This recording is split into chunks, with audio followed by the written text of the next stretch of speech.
The views and opinions expressed in this podcast are those of the individual guests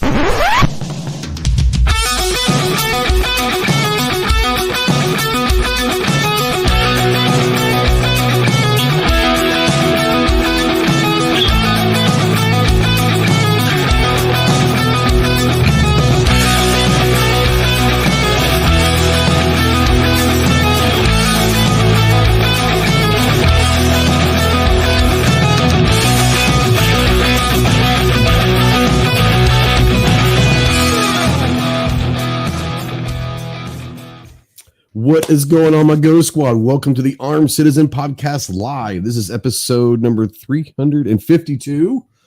We are streaming live, as always, on YouTube to over 150 countries worldwide, and also simulcasting over on X, the artist formerly known as Twitter, to about 3 people.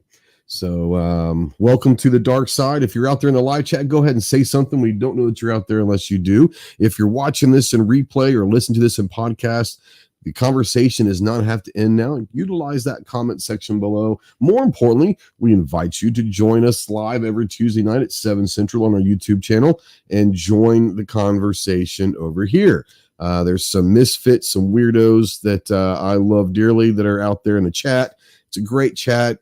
Bring your questions and all that. If you want to text into the show, yes, you can text into the show.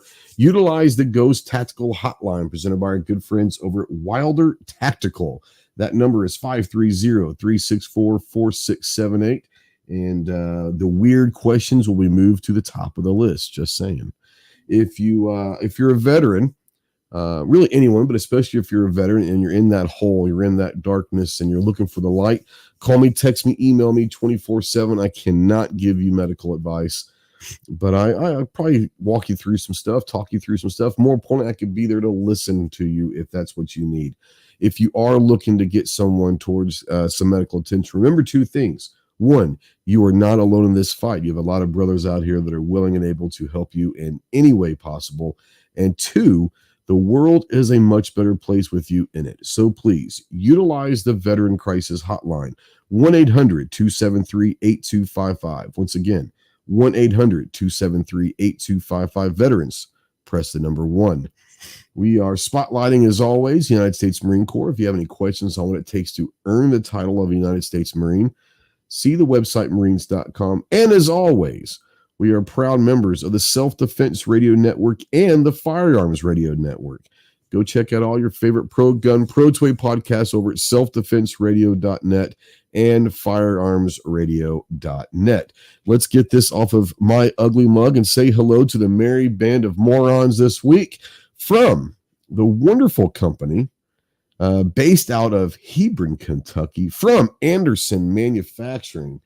We got Kyle with us. What's up, homie?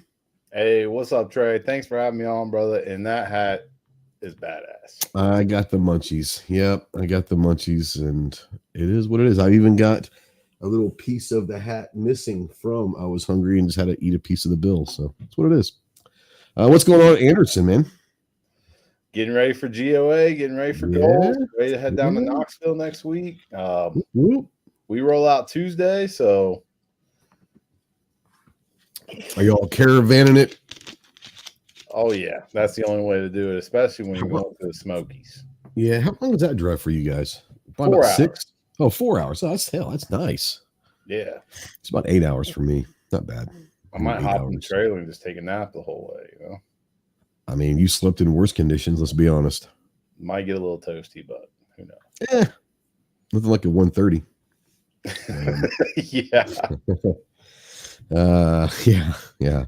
From the weirdest state in the union, the only state that only has 4 letters but takes 2 people to spell it, from Ohio, we have Chris from the 740. What's up, bro? Not much. I getting excited for goals. Got the put the truck in the shop today, getting new tires put on it, get the oil changed, get it ready to go on the road.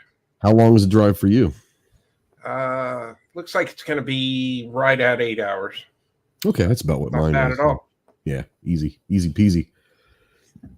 Easy peasy. Anything going on the channel? What's going on? No, really been doing much filming. I went on a rampage there for a while, getting as much done as I could so I could take a little break. So yeah, now you're enjoying that break, huh? Yeah. Yeah, I tried to get as much done before goals. So yeah, I'm just dropping a video about every other day right now and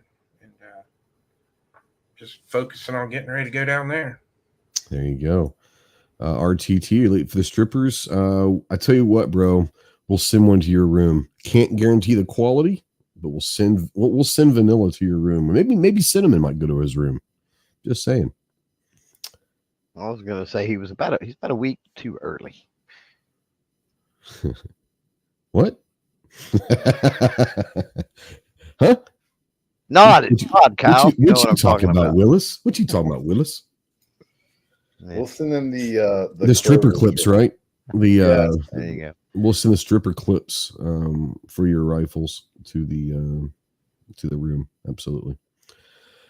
Standing on a corner in Winslow, Arizona, such a fine sight to see. It's a Ginger, my lord, and a flatbed Ford. From the Gun Owners of America and Fully Loaded Reviews, we have John the Ginger, soulless bastard. What's up, man? What's up, brother?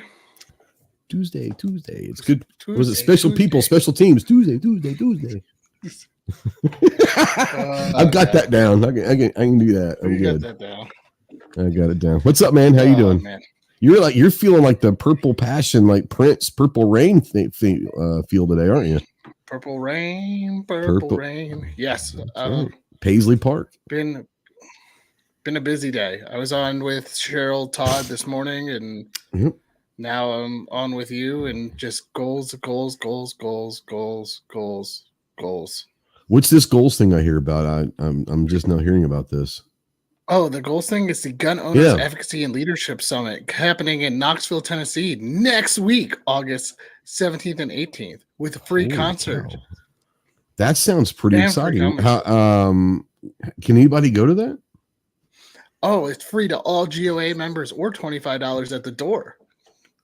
Or if you weren't listening to the Ghost and Clover podcast on Sunday, the GOA has given us some freedoms with giving away some of those free memberships, but you have to go. So you can contact Clover or I through our social medias or emails, but here's a stipulation. If we give you one, then you have to go to goals. So don't contact us if you're not going to go. If you want to go and you don't have that membership, then we'll take care of you maybe. What's up? Now, I'm going to share my screen. Yes. I've heard a rumor. Uh-oh. You heard a rumor. Yes. About goals. Oh. A rumor about goals. Yes. I've heard of this thing once again.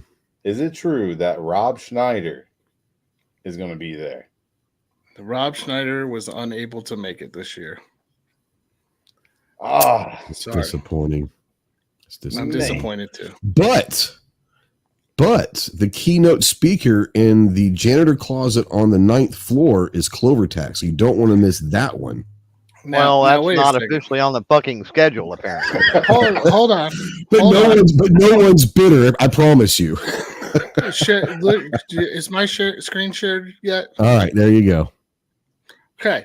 How to get your kids involved in the shooting sports. Look, there's Clover's speech right there, an hour in classroom 1 on day 1. It's on the schedule, Clover. Yeah, and he puts me Sunday at 3:00, so I've got to drive home until midnight. Thanks, appreciate it. Let's see, main stage. Let's see, where's the 3:00? That'd be like damn, yeah. I think it's in the forum. It's not even there. It might be in the forum. So I'm in the. I don't even get the janitor's closet then. See, there it is, right there. Like 252 to 310, right there. Veterans panel in the forum. John, that page doesn't even look like the page I'm on. Like mine shows all the speakers and everything, their little picture and all that. What the hell are you looking at? I'm looking at the schedule. That's what I'm looking at. Schedule right here. Oh, is it schedule or panels? So, okay. So, why is I don't understand, but okay. Whatever. Look at Chase that is guy right here. there. Chase is, look at that sexy beast. Yes. Yeah. Chase, I don't even know why you're here, but go for it. You have the floor. Just don't get me kicked off. Oh, he left. He knew. All right. Yep, 2A Dad is in that one with Clover. On the 2A Dad. schedule. Oh, okay. Yeah. So here's schedule. You got your schedule right here. This will give you a breakdown of everything going on and all the times and things. You can sort them by the panels and talks. But it has none of the panelists. What good does that do?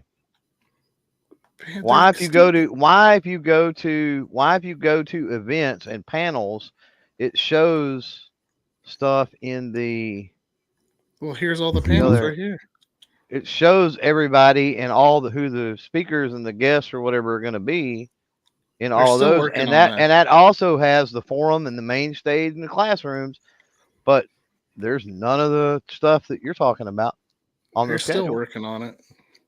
That's because that's great considering we're like a week out. He created this panel specifically for you. You got to give him time, man. Well, then he can undo the panel specifically for me. If like, what good's it going to do if I'm trying to promote this thing out and people are like, what the fuck? You're not on there. Where are you at? Where are you at on there? What's going on? Well, okay, Clover. Well, this is what I'll do for you. I'll call Ben Stacy tomorrow morning, and I'll make sure that you get added on first thing in the morning, and make sure that would be good. Wonderful. That would give me like a week to promote the thing. That'd be awesome. Oh, Chase is back. Yeah, what's up, Hurricane Boy? Eye of the hurricane. What's up, yo? Apparently, my phone was like, "Let's connect. Let's not connect." You know, when you're in a new house, you just have to get used to the new signal. You know. I guess so. Even though it's the same Verizon box, but hey, whatever. It's what it is. From EAA, we got Chase. What's up, homie? What's up, buddy? Not much. I figured you might be asleep. No, actually, both kids are asleep right now, so you know. Oh, so life is okay. Yeah. See, you're talking about goals. Yeah. Pal, this morning we found out we're going to be neighbors at Range Day. Uh-oh, that's dangerous. Yeah, they got no idea what they did there. Oh, it's going to be a grand old time. Oh, I know what I did there. I did that on purpose. It's not that good. works. That'll be all That's good. not good. That's not good. I mean, listen, so I got confirmation for Range Day from Opie yesterday that as soon as the singer of the national anthem at Range Day says "Home of the Brave," Mad Minute's starting. There you go. There you go. I mean, I'm in. Let's do it. All right.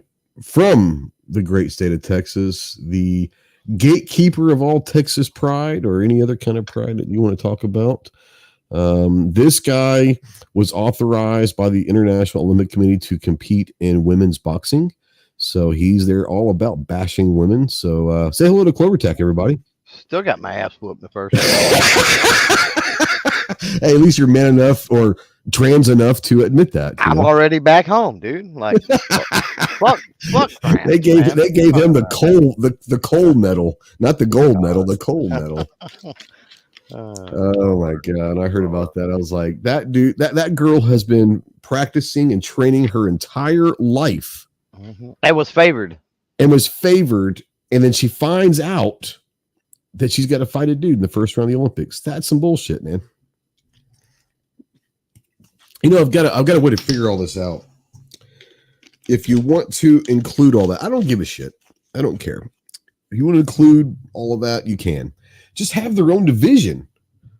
Like, have all the trans fighting each other. Let's see who the biggest, baddest bitch in the land is. You know, let's just let them all fight each other. I'm good with that. Just don't let a man fight a woman. That's just bullshit. That could potentially be entertaining for real. I mean, I'd probably bet on it. I'm not gonna lie.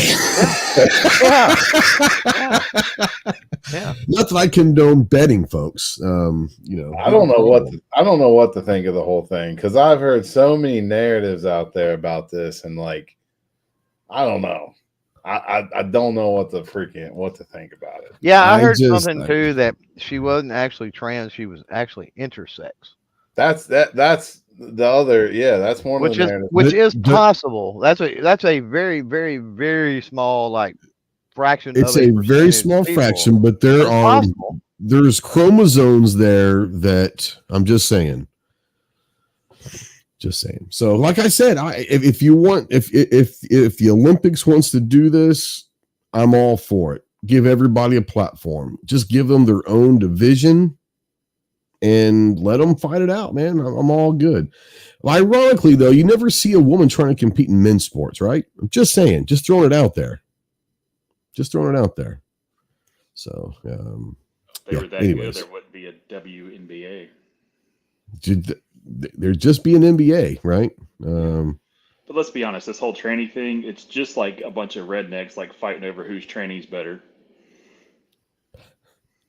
Mine's built better than yours. I mean, Clover knows all about that. The junkyard Cubans fighting over who built the best one. Junkyard Cubans. Hell yeah. It's so different than random countries. We built a better one than you did now. See? Yep. Yeah, we got all the chromosomes over here. Y'all just have one or two of them. We got all of them here. Let's be honest, though. How does somebody who's intersex or hermaphrodite or whatever they are, whatever you want to say, survive in Algeria? This is that. No, you know what? So I'll give you that. Pretty tough person. Let's just be honest. Yeah. They're not the most welcoming people ever. Just look at history. History will tell you, not the most welcoming people, not the most socially progressive people in the world. So, absolutely not. North Africa is not for you if you're of that subsect of the population. Not at all. Not at all. All right, we're going to jump into this real quick. You guys know that every Thursday, Saturday, and Monday, we have on our YouTube community tab, the Pony Polls. Brought to you by our good friends over Anderson Manufacturing, and we like to have fun with them. So the first one we're going to start out with, I'm going to ask you guys a questions, and then these are some of the greatest comments in this poll question I've ever seen. So let's start with Bon Jovi in the late 80s had a song called Living on a Prayer. Iconic song. And it tells a story of a couple named Tommy and Gina. So my poll question is, after all of these years, are Tommy and Gina still together? Your answers are, yep, they're retired in Boca, or they got divorced. So, Kyle, are Tommy and Gina from the old Bon Jovi song, do you think they're still together? No. No? All right. Ginger, what about you? Tommy and Gina, do they make it? Sure. Yeah? You don't even know what we're talking about, you. No, I don't right now. Sorry. Mm-hmm. Fucking, yeah. Clover, Tommy and Gina, do they make it? Dude, it's a no-brainer. It's right there. It's right there in the lyrics, bro. Like the union went on strike, they stayed together. He put his 6th string in Hawk. They stayed together. They're in Boca, baby. They're in Boca, baby. Boca, baby. Spearmint Rhino. Just saying. Is that what it was called? The Spearmint? What was it? The Spearmint? Oh, yeah. Yeah. All right. Chris, Tommy, and Gina, they make it? I'm going to say they made it. You think they made it? All right. Chase, I can't imagine where you're going to go with this, but what do you think? Tommy and Gina? Well, nobody in Boca is married to their 2nd or 3rd person they married, so that's absolutely fair. Not if they're in Boca. That's fair. I'm going to read some of these. You want to believe they made it, but if they're in Boca, hell no. Yeah. I'm going to read some of the comments because these are some of the greatest comments that I've had on any of my questions. This one says, she got tired of him being unemployed and cheated on him. Became a single mom with 5 kids from 5 different baby daddies. There you go. This one says, Tommy bought Bitcoin in 2013. They're sitting pretty. This one says, Gina poisoned Tommy and changed her name to Stormy Daniels. Ouch. Ouch. Ouch. Ouch. This one says, yes, they're still married. They had a wonderful storybook relationship, had lots of kids and grandkids. They have been in love their whole lives with each other and faced a bit the last of life's hardships. The second one will lay down beside the first one to die and will pass away together and spend eternity together. That was very, very, very well thought through. Rooster Man says Gina was forced into prostitution by Tommy because he used to work on the dock and union was on strike, so it was tough, but they did what they had to do. Gina had a client who was a multimillionaire. He asked Gina to run away with him and leave Tommy. Gina couldn't hold on to what they had, and they weren't going to make it. She left with the wealthy man, leaving Tommy broken and torn. Tommy is now an addict and lives on the streets. Poor Tommy.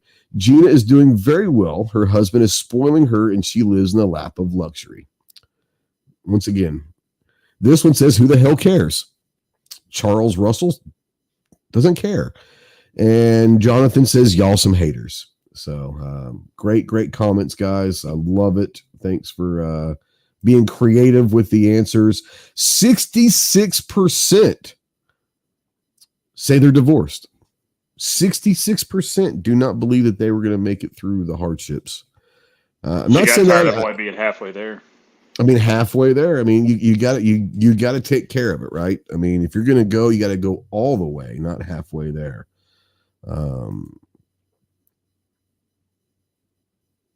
Jesus has nothing to do with this conversation, John. I'm just saying. Thanks, though. What? That's different. Jacob says, who? Go listen to the song Living on a Prayer, and it tells you a little story about a couple named Tommy and Gina. Gina worked the diner all day, working for a man. She brings home her pay for love. Oh, love. Yes. Weston said no, they divorce. Snob says, what's up, ladies? What's up, ladies? What was that? Great movie. The Saskatchewan lifeguard from the Grown Ups. Hey, what's up, ladies? How you doing? That's great. I love that. Screaming skulls and stopping his head. What's up? So 66% of the people do not think that Tommy and Gina from Bon Jovi's Living on a Prayer are still together. That's okay. I understand. Next question. All right, this is gonna be a tough one. This one was actually a really good one. 1.9 thousand votes on this one. I'm going to list you 4 movies. You can only save one of them. The rest of them die forever. You can only save one of these 4 movies. Which one lives on? Braveheart, Die Hard, First Blood, or Forrest Gump? Ginger, are you in a position to actually give a shit about and like pay attention or no? Yes, I am. Thank you. Okay. All right. Which one of these 4 are you saving? Oh, you were cussing out Crump, weren't you? Don't lie. Yeah, I was. I was literally cussing out Crump and telling Kaylee. So yes, I picked on the poll Die Hard because Die Hard's my favorite Christmas movie, but also I really don't want to get rid of Forrest Gump, so I guess I'm going to go Forrest Gump because that's going Forrest Gump. You're okay. All right. I mean, I hate to get rid of any of these, but that's what makes this a fun one. He's trying to fist you over here. Bend over, turn the other way and bend over. That'll look really fun for the camera. Just saying. Woo, how you doing? This is a PG show, isn't it? Yeah. Okay. Not if I'm on it. We have Chase on here, and Clover's been like dropping F-bombs ever since you gave him like the fucking janitor room. Mm-hmm. Yeah. Clover, which movie you saving? True. Die Hard. I knew you were gonna say that. Mm-hmm. Yep. Christopher, which movie you saving? I'm with John. I gotta say Forrest Gump. It's a good one. It's a tough one. Forrest is probably like really the most overall great movie of these. Like it just encompasses so much in Forrest Gump. You know, go ahead. You were struggling with First Blood. That's a good one too. Hurricane. That's all I have to say about that. I'm not a smart man, but I know what love is. I mean, there's a lot of good movies there, but it might be the greatest one-line movie ever. I mean, it could be. I mean, all those have a nice day. Options, but if I could only save one, I think it'd have to be Forrest. Yeah. They said that was $1 million wound. I haven't seen a penny of that money. Had me about 15 of them Dr. Peppers. I got pee. I'm sorry I ruined your Black Panther party. I'm sorry I ruined your Black Panther party. Lieutenant Dan, you got your magic legs. Great. God, what a great movie. You ain't got Kyle, no legs. What's that? You ain't got no legs. You ain't got no legs. I gotta find Bubba. Oh, man. God damn it, Gump. Why are you putting your rifle back? Because you told me to, Drill Sergeant. You told me to, Drill Sergeant. God damn it, Gump, you're a genius. You're going to be a fucking general one day. Ice cream, Lieutenant Dan, I got you ice cream. Oh, my God. All right, Kyle, which one are you saving? I hate to go with the crowd, but something jumped up and bit me. Something jumped up and bit me. They got sideways rain. They got rain. Whoa. Time out. I just looked at the chat. Did Jacob seriously just say he's never seen Forrest Gump? He did say serious moment. He says I might want to watch it tonight. You might want to go hit yourself in the head. That's just change your life. That's now. Official homework. Let's be honest. You need to go watch all 4 of these movies, right? That's Forrest Gump, like I said, overall with everything, it's funny, it's dark, it's sad. I mean, it's got everything. It's got the greatest villain of all time. It does have the Jenny. You call Jenny the villain? Jenny is definitely the villain. She gave him an AIDS baby and then died on him. I mean, let's just be honest. Come on. Is he smart? Is he smart or is he like me? Well, I love you, Jenny. Your mama really loves you, boy. What a great movie. For me, I know it sounds crazy, and I love Forrest Gump. And the only reason why I'm picking Forrest Gump, but in a very close second, and I think it was I think I've told the story before. I'm not sure if I have or not, but the only reason why is my experience with this movie. We had just come back to Okinawa from a couple different places, and how do I say this? We were ready to let loose a little bit, and there was a theater on Camp Hansen. Very small theater, and literally like the night we got back, they were showing Braveheart, and I'm telling you what, having about 200 Marines in a very small theater that had just gotten back from doing some interesting things in life, and you get to have Braveheart and William Wallace getting you motivated. We destroyed that theater. That thing didn't open for like 2 more weeks. They literally had to fix it. But my experience at Braveheart was the coolest experience I've ever had watching a movie. And for that reason, that's a very, very, very, very close second. But how can you not want to keep Forrest Gump? Like, Forrest Gump is one of those movies. All of them are like this, honestly. But Forrest Gump is, if you turn the TV on, I don't care if it just started or there's only 10 minutes left of the movie, you're finishing the movie. You're finishing watching whatever's left. It's a great one. 1.9 thousand votes. 31%. This is a close one. 31% picked Forrest Gump. They would save it. 28% picked Braveheart. Excuse me. 25% picked Die Hard, and 17% picked First Blood. Pretty close. Good stuff there. Good stuff. Our final pony poll, 2.4 thousand votes for CQB. Now, here's the thing. We're not necessarily talking like home defense. We're also not necessarily talking room clearing in specifics. We're talking everything that kind of encompasses CQB, close quarter battle. What platform are you using?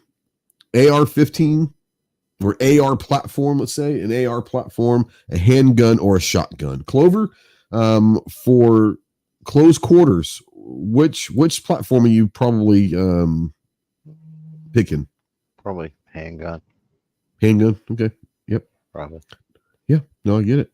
A little bit. It got me kind of randy there, Chase. Chris, what about you? What platform for close quarter in general are you going to try to go with? I'm going with the AR-15. Okay. Yep. Hurricane, what about you? They make a shorty AR for a reason.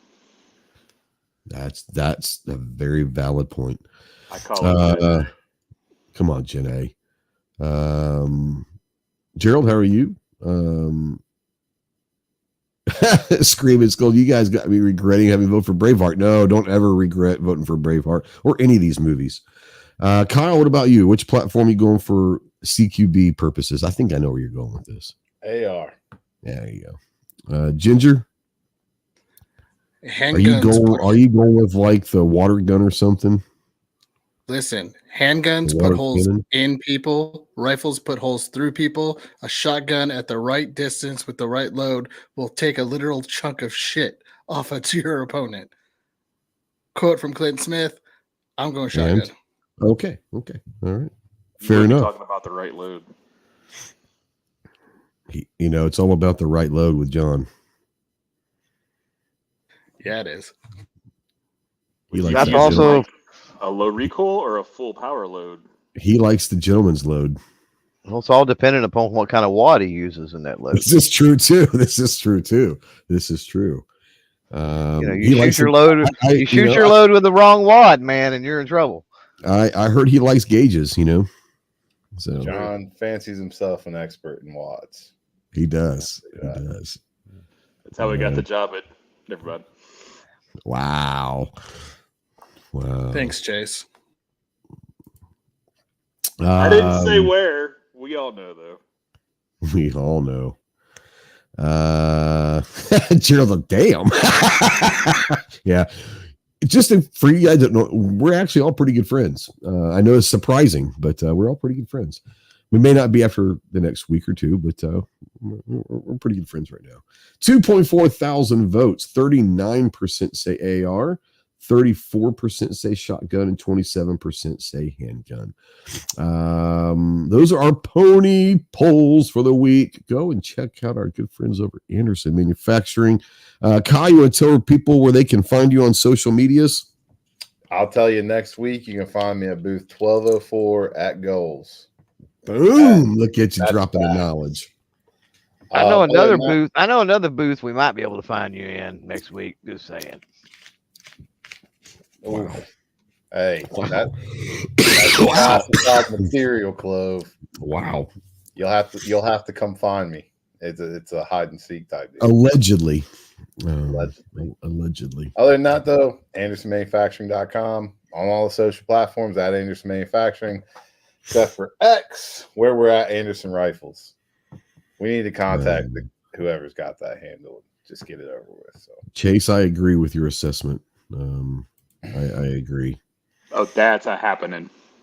Oh yeah, absolutely. Yeah. We're gonna slap that right there on the pole. We're gonna slap that pole. Wow. We'll do that one for John. He likes slapping. The wad master can slap that pole. The wad master is what? What? What do you mean? Is he in here? He's playing hide and seek. It's a private chat for a reason. I wanted to ask him something. Okay. I'm not going to tell you. I mean, I'm not going to mention. I just was like, what the hell are you talking about? All right. Screaming Skull says AR platform, but preferably some type of PDW with CQB, such as a P90. I mean, who's going to go wrong with a P90? Let's just be honest. You can't Scott, go wrong. You can't. Scott says a 10 gauge. There you go. Or handgun. Scott says AR and handgun, and then he goes, how about a 10 gauge? So he's saying, yep, all three of them. Excuse me. All right. Hand grenade for the wind. I mean, like, here's a problem. Hand grenades, are you talking like a frag? Not the smartest move, because that could potentially backfire to you and your teammates. Flashbangs, I'm all for it. I'm all for a little flashbang to wake some people up or put them to sleep, if you will. But yeah. All right. As Ghost Ron Burgundy's the private chat. Yes, I will be reading the private chat publicly, verbatim. Go fuck yourself, San Diego. So yeah. Give me just a minute. Hold on. yeah. I will be reading it as it goes. The great thing about a private chat is a 5-inch 5.56 is all in one frag and flash. You know, John knows all about the 5-incher, so that's a lot of credit. I try to be nice. I'm trying nice. I think he's like a 4 3/4 kind of guy. Hey, I'm jealous, bro. Like I'm pushing like 2.5. Commander sized. So I'm a commander size. Yeah. It is what it is. I've been 2 inches from glory my whole life. Ain't nothing I can do about it. All right. So you guys know that we finished up last week with the kind of the home defense series, if you will, that we've done on the Armed Citizen podcast. This one I've been wanting to revisit because it's been probably 3 or 4 years. Now, the topic is always kind of involved in what we talk about, but it's been a few years since we've kind of done a series on concealed carry. And I've kind of got 5 or 6 different topics over the next month to 2 months that we're going to kind of Snob, you are correct, sir. Matter of fact, you're involved in those private chats, and yes, sponsorships will be lost. They were almost lost a couple of months ago. Let's just be honest. Anyways, we want to start kind of doing a concealed carry series. So over the next couple months, we're going to be talking different topics about concealed carry, and for some of you guys, this might be redundant. This might be nothing new to you. We're hoping that this reaches people that might be getting into guns and trying to make that decision on whether or not to conceal carry. There's a lot of states, over half the states in the union now are constitutional carry. So it's becoming more and more, he's halfway there. That's right. Becoming more and more readily available for people to carry without maybe some of the state taxes, if you will, that are permits, even though I still carry a permit. We're going to talk about that as well. But what I wanted to start with tonight, and if you're out there in the chat and you don't conceal carry, but you're thinking about it, or you've been concealed carrying for a long time, I want the guys out in the chat as well. You chime in with these questions, and people that are watching this in replay are still able to see the chats throughout the podcast. So do that as well. Let's kind of start out tonight on from the beginning, right? You've made that decision that you want to carry, and now the grand old question that everyone asks: what's the best firearm to carry, right? And ultimately, we know the answer is whatever's best for you, correct? Try them all out. But I want to kind of go through the panel, and if you're willing to, you don't have to say exactly what you are if you want OPSEC or whatever. But if you're willing to talk about some of the guns that you carry, or if you have a rotation, some of the guns that are in that rotation. I have a rotation, and I think some people do that. I know a lot of people sit there and say, well, that's stupid. Find a gun, and that's the gun. I have so many guns that I enjoy carrying that I want to kind of spread that well. So I've got about a 4, 5, 6 gun rotation that I carry. So I kind of want to go through the panel and start talking about, first of all, what we carry, or a rotation that we carry. Kyle, if you're willing to talk about your carry gun and all that, what's your carry gun? My carry gun's a Kiger 9C Pro. That's enough said. You've seen that coming, I'm sure. I mean, I saw it coming, but I mean, here's the thing, though. I mean, it's a phenomenal firearm. Yep. And I know that I've got them. Clover, Chris, Ginger, we've all got videos on the Kiger 9C Pro out there. There is no debating what that firearm brings. So if you're out there and you haven't, you can go to AndersonManufacturing.com. And here's the great thing about this. There are 4 people on this panel right now that have discount codes that will save you money. None of us make a penny off. These are not affiliate links. These are discount codes that Kyle has set up. Ginger, why don't you give yours real quick? If you go to andersonmanufacturing.com, whatever you buy, you can, if you buy 4 things, use a different code for all 4 of them, right? Mine is just Ghost. You type in Ghost for discount code, and it's going to get you your discount. Free, you don't have to do anything, you don't have to sign up for anything. We're not making any money on this. It's just going to save you money. John, is yours FLR? Yep, FLR. And Clover's is Clover, or is it Clover Tack? I can't remember. Clover Tack. Clover Tack. And Chris, yours is just Chris from the 740. All one word, right? Yep. There you go. There you go. Snob wants to know if anyone's seen Chicago Mike. I have not seen Mike, but we need to find out if he's going to goals. I hear that he was. He commented on my post. He commented on my post today, so he's alive. I know that. He is alive. Okay. I heard that Sig wants to meet with him, so it might be worth for him to come. Giz says he's waiting on the Sig sponsor. Oh, well, he could be. I know Sig wanted to talk to him. Maybe they were going to offer him, as be a sponsored shooter. Yeah, exactly. He's going to be up there with, with Mitchell. I mean, let's be honest. It's probably true. Don't, dude. They disrespect me. No one disrespects me in my hood like that. Hey, yo, so anyway, I just started blasting. What's up, YouTube? What's up, everybody? What's up, YouTube? What's up, everybody? It's your boy, Chicago Mike. How's everybody doing? I'm doing good. You doing good? I'm doing good. I hope everybody's doing good. I'm doing good. You doing good? I'm doing good. From YouTube. I miss Mike, man. I miss him coming around. He was always good for a laugh.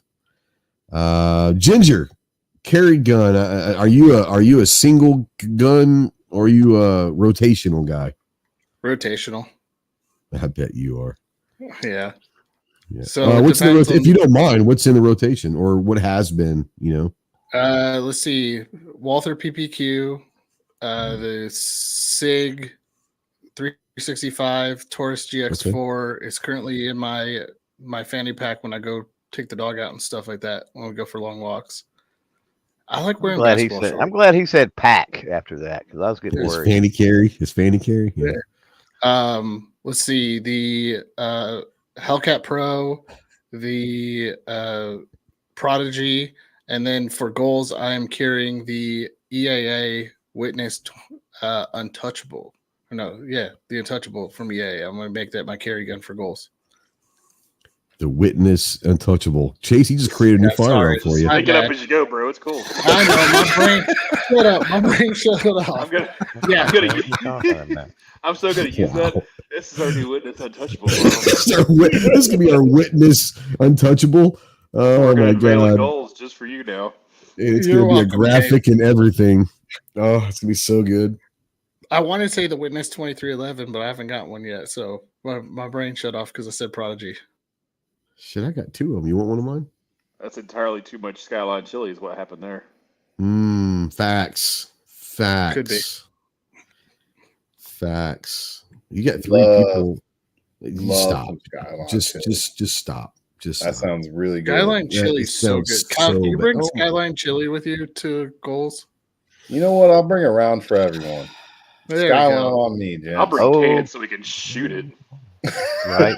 Yeah, exactly. I'll bring it to range day. Bring the t-shirt cannon. And we'll shoot some spaghetti on range. And for the Mad Minute, we're gonna have some Cincinnati chili being sprayed out there. That's a good idea. I'm in. Don't please. No. I'm already saying no to that. I'm putting the kibosh on this one now. You can't stop it. That's some shenanigans. You have to listen to your vendors, John. We're going to toss those things out like frags and shoot them. Opie's going to be so pissed. The guy who's so pissed that there's chili everywhere. No, I'm not dealing with that. Frag out! It was all John's idea. Talk to the Ohio boy. Hey, think of the critters he could hunt at night after the range was over. No, he wouldn't have to hunt because they'd already be dead. Well, you get what I'm saying. They'd already be dead. We'll have 12 on the shotgun, and we'll just be like, pull! Skyline goes up and boom. Could you imagine skeet shooting with Skyline chili? Clover, I think we gotta have that happen. Oh yeah, Skyline skeet range gotta happen. Yeah. Could you imagine Yeah. a black bear or a hog getting into Skyline chili? That shit would be everywhere. Oh yeah, that'd be epic. Does a bear shit in the woods? Like, well, yeah, we all Yeah, saw if it does, if it eats Cincinnati chili, it does. Oh my God. The biggest food fight ever is with Skyline canned chili at Goals. This will be talked about for years.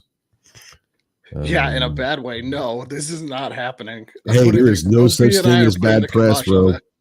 Can't stop it now, John. Yeah, Sorry. you have no choice in the matter. You can't stop I want it to be known that I do not condone the actions of Kyle and Chase. I want it to be known that we really don't give a shit. Yeah, Haley, John thought this would be a great idea, so we tried it, and it just turned out. Yeah, you do it that. took on a life of its own. We're sorry, but you're going to do it every year now. Eric's going to be at range day, so no. I'm telling you, bro, the Skyline Chili Skeet Range, that's gotta be a sponsorship next year. That's gotta be a sponsor. They're gonna send like 100 cans of chili for the Skeet Range. Hells yeah. You gotta shoot it with a can. Oh God! You gotta hand out ponchos and shit, you know. You know, I made a phone call from that farmer. It was like, why are all the bears shitting everywhere? What the hell did you guys do? Skyline chili, baby. Skyline chili. All right. Clover. I know you're primary, but I do know that you have a bit of a rotation as well for concealed carry.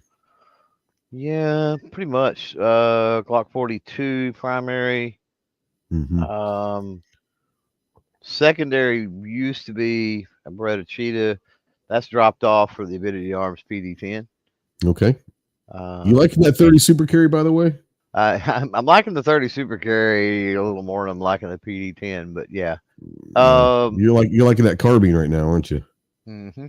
Yeah. And then old trusty that's been around forever, that Taurus Protector Poly. Yep. Third slot. Yep. How often are you carrying that? Do you know? Do you mind me asking? That's been your rotation for a long time. Is it still something that's a regular? Is it a regular rotation, or is it every now and then? The Taurus. I'm sorry, the Taurus. I'd say several days a month. Okay, yeah. So it's still a valid part of it. Yeah. Okay. Yeah. I know that's been your rotation for a long time. I just didn't know. I mean, I can tell why, but I don't know that we're into that part of the show yet. So yeah, no, we're not. We will be. That'll be the next part of this is why we're choosing the guns, right? So we're not going to sit there and say I don't want this to be choosing the right gun, saying, hey, this is what we carry, so you got to carry this. We're going to go through what we carry, and then we're going to come back and kind of give the reasons why the certain guns that we choose to carry, why, because there might be different reasons between a 42 and the Taurus Poly, or, you know, the PD10 or the 365 or the Kiger or whatever. There's reasons why we're choosing specific guns to carry. Right. So that'll be the next question. Chris, what about you? Are you a one carry guy or a rotational guy? No, I have two that I carry now. I retired my 365 XL. I carried that for probably the last 5 years. Yeah. In the winter, I tend to carry the Kiger 9C Pro. But the gun that I carry the most would be my Ross Martin RM1C. Oh, okay. You're liking that Ross Martin, huh? Yeah. I love that gun. So. Yep. Chase, what about you when you're carrying out there? Are you carrying a Springfield? I'm assuming. Man, how'd you know? No, I got one of them there, Sig Sawyers. No, I mean Sig Sawyers. Is that Tom's cousin? It is. Okay. Anybody's ever been worked in a gun shop ever knows I got one of them Sig Sawyers. It's Sig Sawyers. Yeah. Next to the sauerkraut over there, buddy. Yeah. Chase, you got any of those Smith & Westerns? Oh yeah, a lot of Smith Westerns. Yeah. Right next to them G-locks, boy. Those G-locks. I mean, I've carried the 365 6 years now or so, whatever. Yeah. So basically, since that gun came out, I've been carrying the 365 prior to that was a Smith Shield that still gets thrown in the rotation. So like my 365 is my everyday inside the waistband. It's just easy. It's comfortable. Has enough firepower. The Shield was what I carried before that, and like that's what I still take like when I travel. Yep. So like when we go to shows and stuff like that, we always take guns out to the shows. Always, I've carried that Shield forever. It's been a good backup now. That's what goes out to all those. I've got a LCP that's been in my pocket since that gun came out. So I've had that thing 09, I guess. It's been around the block, but it works. It's nothing fancy, but if I have a choice between that and nothing, depending on what I'm wearing or where I'm at, I've got it.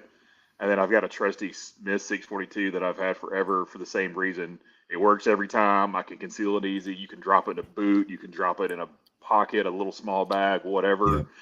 Fanny pack, if you will. If you need it. Yeah. Yeah. No, it's a great, great choices. Going back to the Shield. I mean, I think people know where I stand on the Shield. It's unfortunately out of my rotation, but for a good reason. I love the Shield. And it will always be part of my rotation, except I don't have it anymore. But there's a reason why I don't have it anymore. It is now my daughter's carry gun. So the next generation still getting the love of that Shield. Say what you want to. There's a lot of great ones over history. I think that the Smith & Wesson Shield did more for concealed carry than any other gun ever. There have been better guns. I'm not saying there haven't been better guns, but I think that there are two guns that basically made the CCW market, and it was the Shield and the Ruger LCP, LCR, LCP, but the LCP.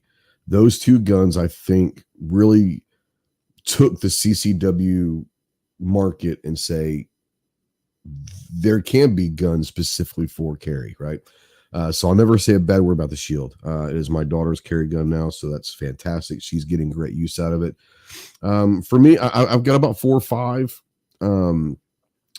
It's Walther PPQ subcompact. People know about that. I love that gun. The Canic TP9 SF Elite. Love that gun. I've got I've been carrying it a lot more lately. Talk about a pocket gun, Chase, and this is not because you're on the show, but you know how much I love this gun.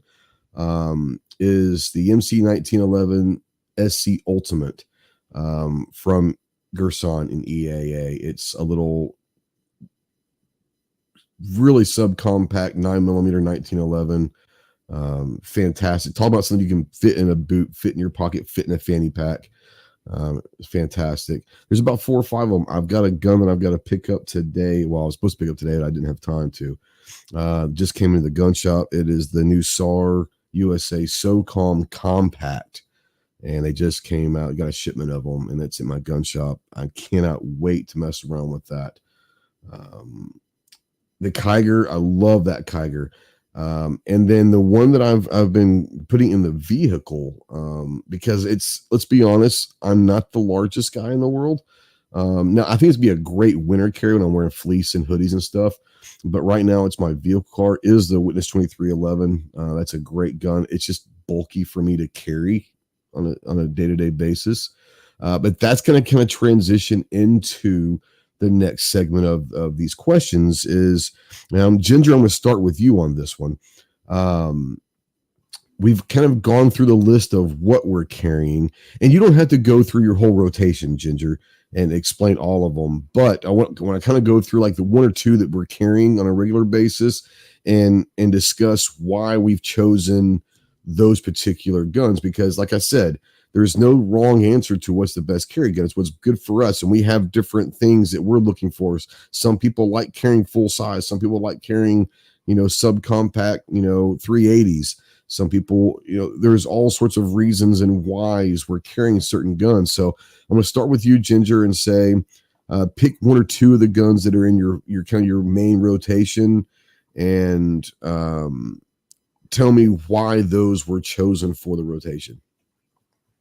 So the main one is probably the Hellcat Pro. It's because of capacity and size. It's 15 rounds.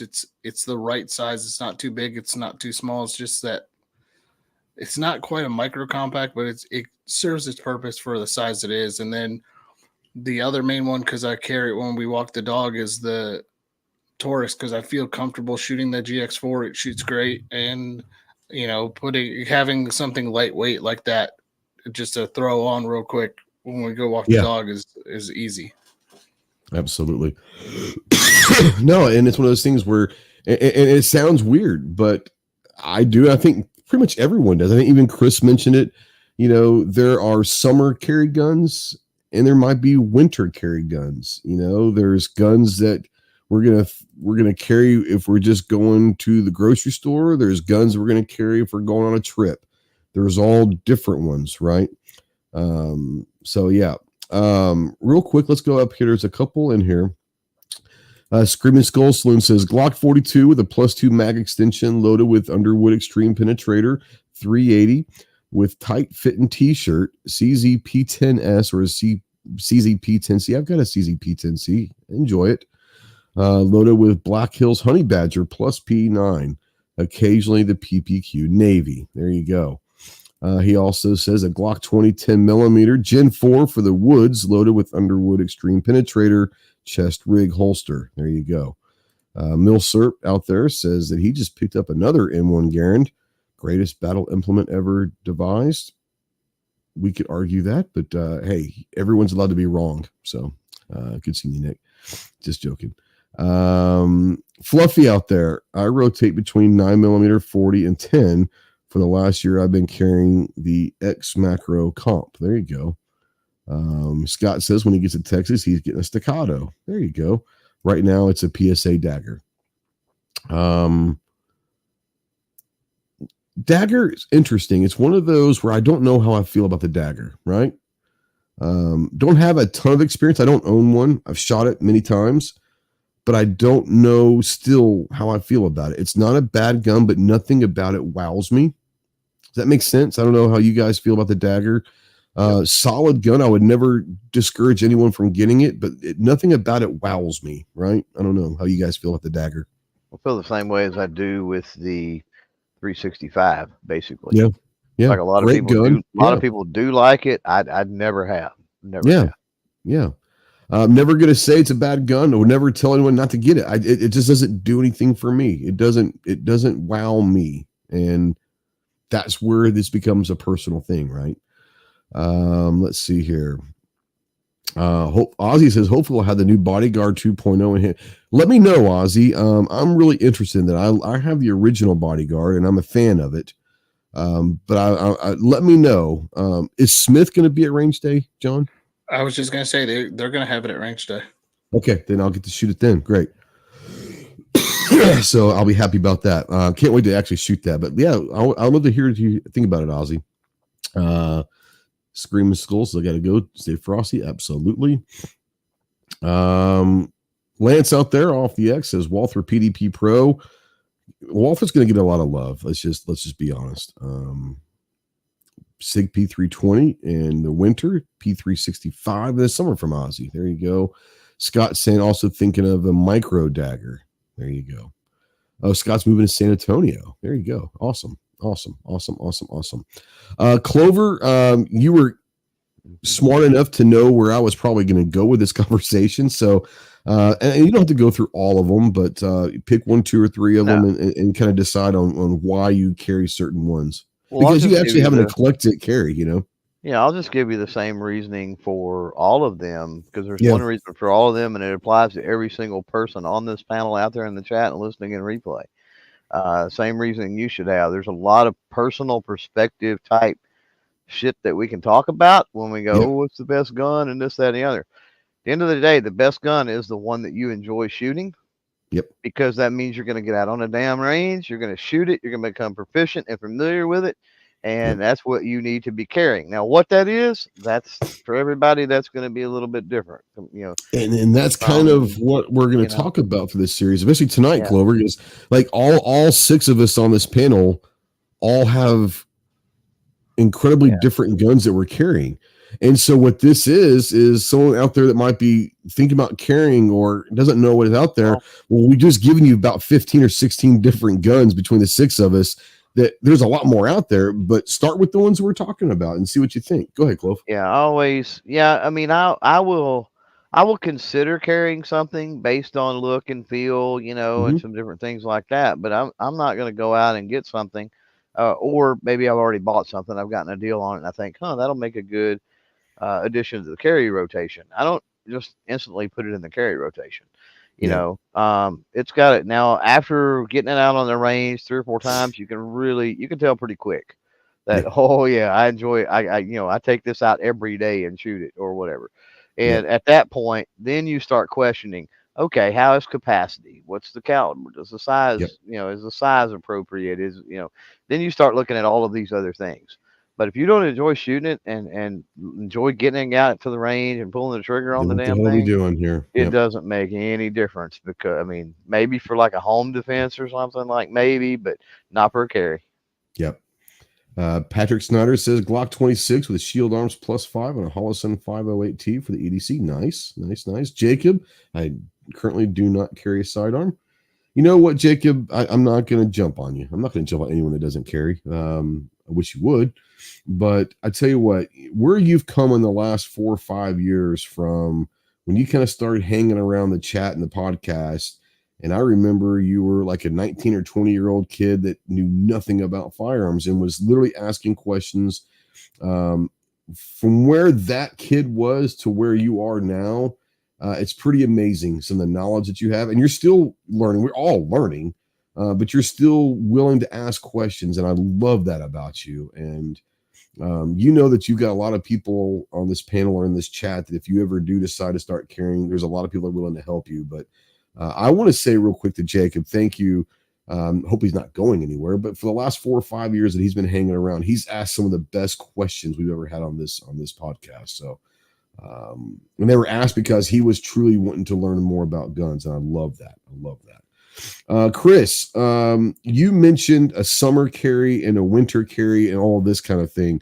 I'm going to give you a few minutes if you want to and discuss for people out there that might not know what summer and winter carry, why it's a difference. Obviously, I think they're smart to understand a lot, the gist of it, but why do you choose personally to carry something different between summer and wintertime?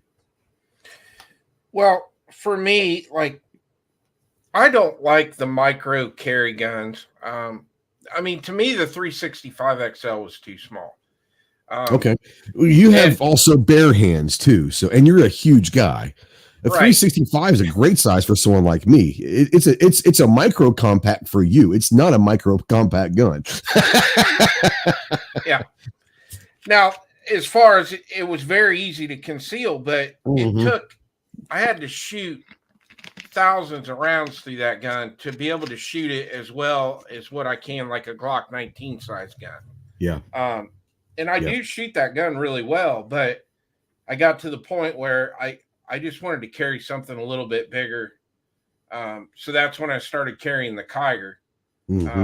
Now, the only reason I carry the Kiger in the winter is because I'm running a comp and everything on it. So I need baggier. Yeah, you are. Yeah, you've actually, yours is a bigger Kiger than most of ours because you've added a lot to it. Yeah. And then the Ross Martin, the more I shot it, it was an easy pick for me that I'm like, this is what I'm going to start carrying all throughout the spring and the summer and fall. But I just, the little micro guns just don't fit in my hand. And so I just decided that I'm going to start carrying a little bit bigger gun. Yeah, that's why I carry what I carry. Yeah. I want to put this out to the whole panel. This is kind of a side question because I'll forget and I'm not very smart. You brought up something in that conversation talking about my hands don't fit that gun and this, that, and the other. How many of us, and feel free to just jump in and talk about this, when you first started carrying, let me ask you this. Okay. Kyle, I'm going to start with you. What was your very first gun you carried? Because it'd be interesting to know where we started and where we are now. Because I think for the vast majority, people kind of start out with the smaller subcompact carry guns, right? And then over time, they end up going almost damn full size carry guns, right? That's where kind of the natural transition is. Do you remember your first gun that you bought or whatever that was specifically for carry, Kyle? Yeah, I'm slightly ashamed. John's gonna There's no shaming you here. Sky 380. Okay. We'll shame you a little bit. No, just kidding. I didn't have very many. But you guys, it was small. Was that one of the reasons? It was tiny. And I started to realize, like, as I started shooting some larger framed handguns, yep, that I really don't have as much control over something that my hand doesn't necessarily fit. It tends to be a lot more snappy with me. So I graduated to the Smith & Wesson M&P Shield, which did great. And then Anderson launched the Kiger, and I really started working with the Kiger. And my confidence level is higher than it's ever been with handguns. So, that goes into what kind of Clover was saying. You're not necessarily going to buy the gun because of how it looks or how it feels, but you do, right? If you don't like how something looks or you don't like how something feels in your hand, you're never going to be as confident as you could be with that gun. And so, like you just said, having that confidence in what Clover was saying earlier, if you enjoy that gun, that's going to maybe entice you to go to the range and become a lot more proficient. And then you become more confident. It all kind of is in together.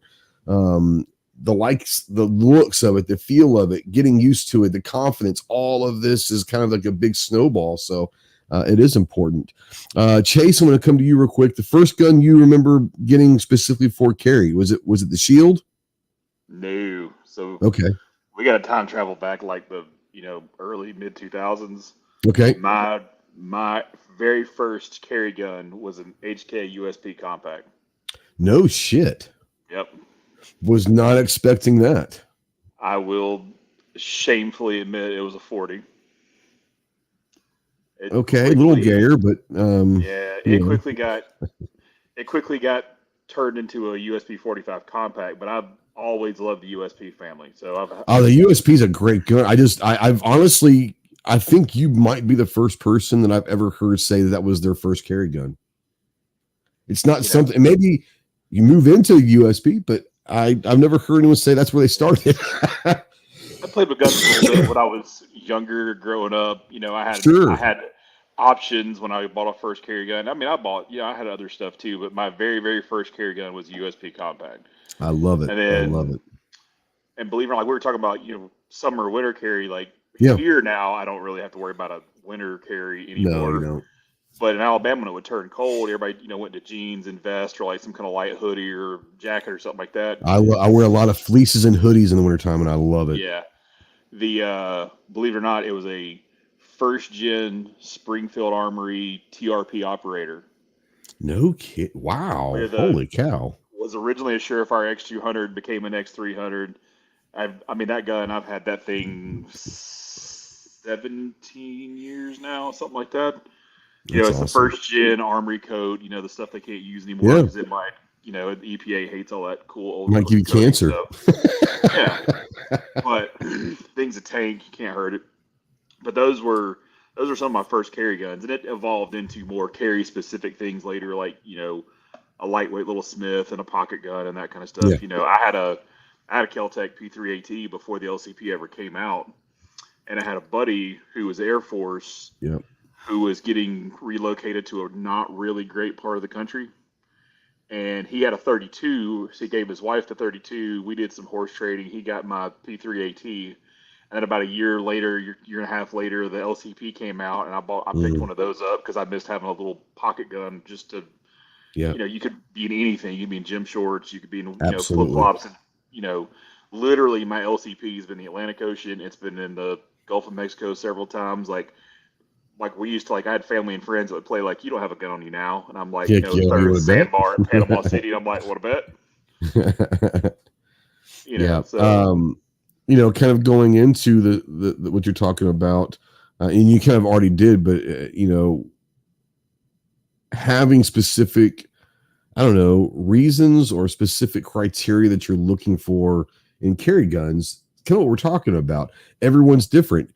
Some people wear different things to work every day. Some people wear suits. Some people wear shorts and a t-shirt. They wear whatever, and so their carry guns, if they're going to be carrying, are going to have to work with what you're able to wear. So that's the beautiful thing in today's market is guns now are in every different shape, sizes, calibers that you could possibly ever want. So they're out there. No matter what your need is, they're out there for sure.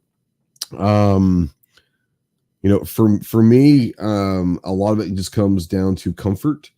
Where I started and to where I am now, I was one of those guys that started out with the bodyguards and the shields of the world, the smaller subcompact and all of that, and carried that shield for a long time.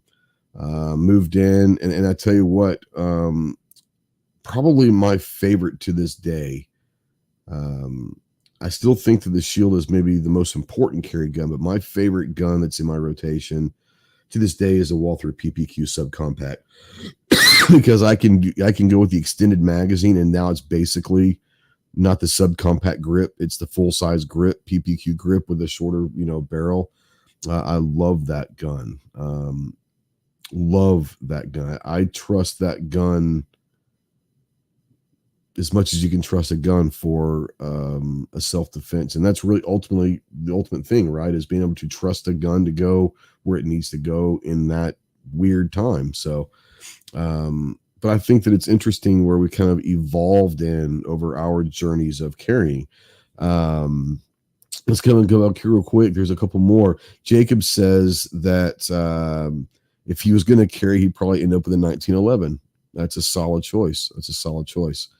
The great thing about the 1911 is now you can get them if you don't want to carry 45 or you want a shorter barrel or whatever. 1911s or 2011s or 2311s, they come in different barrel lengths, they come in different sizes, they come in different calibers. So there's a lot of stuff out there. If you like the 1911 design, there's still so many cool options. They even come in different languages now. They do. Yes, they do. Let's see. Patrick Snyder says a Glock 26X would be, in my opinion, the best all around to do all carry 26 slide length with the 19 grip. I tell you what, the 26, the 26 is a very well respected gun. I don't think it gets as much love as it should. I love the 19. But that 26, I'm not saying the 26X but the 26 in general is a phenomenal carry gun. Speaking of the 19 Clove, we were talking about a 17 Gen 1. Whatever happened with that? Nope, Clove's gone. Still baking cookies. You still baking cookies? Okay. Can I share my first carry gun? No, did I not ask you that? Oh, I skipped you. Well, damn, he caught that. Well, I wanted to see if you judge. So I'm trying to rack my brain. I'm trying to rack my brain. There was 3 guns around the same time that I was carrying when I first started carrying. One was the SIG SP 2022. Okay. 40 caliber. That's a gun that got a lot of hate, but it was actually a solid gun. Oh, it was ahead of its time, maybe. You know what I'm saying?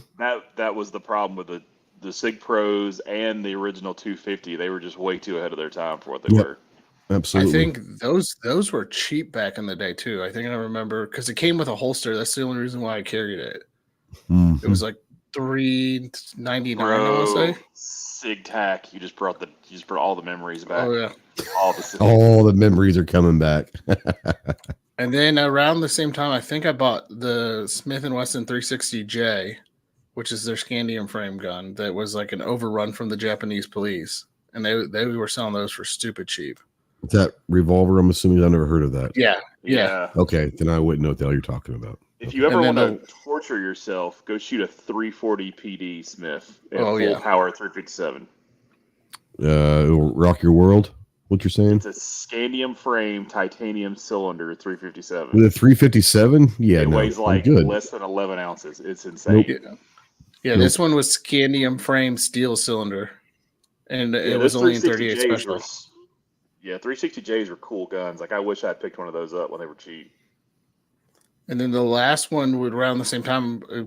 The person who I was with at the time got me a Russian Makarov, and I think I carried that for a little bit. That's interesting. Yeah, I may have, but I don't recall anyone ever saying they're carrying a Makarov. That's kind of badass. I'm not gonna lie. it was cool. I mean, they're I like they're heavy Makarovs. little. They're cool guns, man. They're cool guns. But that was one of the ones that very quickly I found that I could not do mag changes on pretty quickly. So I would think that imagine jumped not. out of the rotation. Well, it wasn't. Really fast. It was never. Let's be honest. It was never designed to be a concealed carry weapon. You know. Nope. Yeah, those. Go out. Yeah, go ahead. Those SP 2022s. Those would. I wish I bought it in 9mm instead of 40 back in the day because everyone makes mistakes. You know. Yeah, I know. I was young. Buy once, cry once. You know. Gort says his first carry was a Para-Ordnance P1245. Scott says his first EDC was a Colt Series 80 and 45. Defense Dad says his first carry going was a Taurus G2C. Let's see here. Fluffy says my first pistol ever bought and carried in the late 90s was a Ruger P Series and 40. Ozzy's first carry was a Taurus. Is that a PT 111? When he says 111, is that what they call a PT 111? Yeah, that's the PT 111. Okay. Gen 2. Once again, there's a lot of Taurus models out there. I don't know. I don't want to say a PT 111 if it actually is a 111 is a different model, but I would assume that was a PT 111. Anyways, I might be wrong. Scott says I'm like Chris. He's a bigger guy and I've always carried full size. There you go. Defense Dad says my PPQ subcompact is my main carry gun as well. I love that. I love that gun. All right, Jacob. I love this kid. So for the panel, if you had to say what firearm have any of you had thought, I can't deal with this firearm, I don't feel comfortable using it. So this could go a couple different directions. I don't feel comfortable because it doesn't fit my hand. I don't feel comfortable because it's too powerful. I don't feel comfortable because I can't control it. Whatever. So whatever those scenarios might be. Clover, are you back? Are you still baking cookies? All right, we're going to skip him. Chris, we'll start with you. Has there been a gun, and he's not asking, I don't think, if you carry it. Have you ever had a gun that you just say, I can't deal with this. I don't feel comfortable for whatever reason with this gun?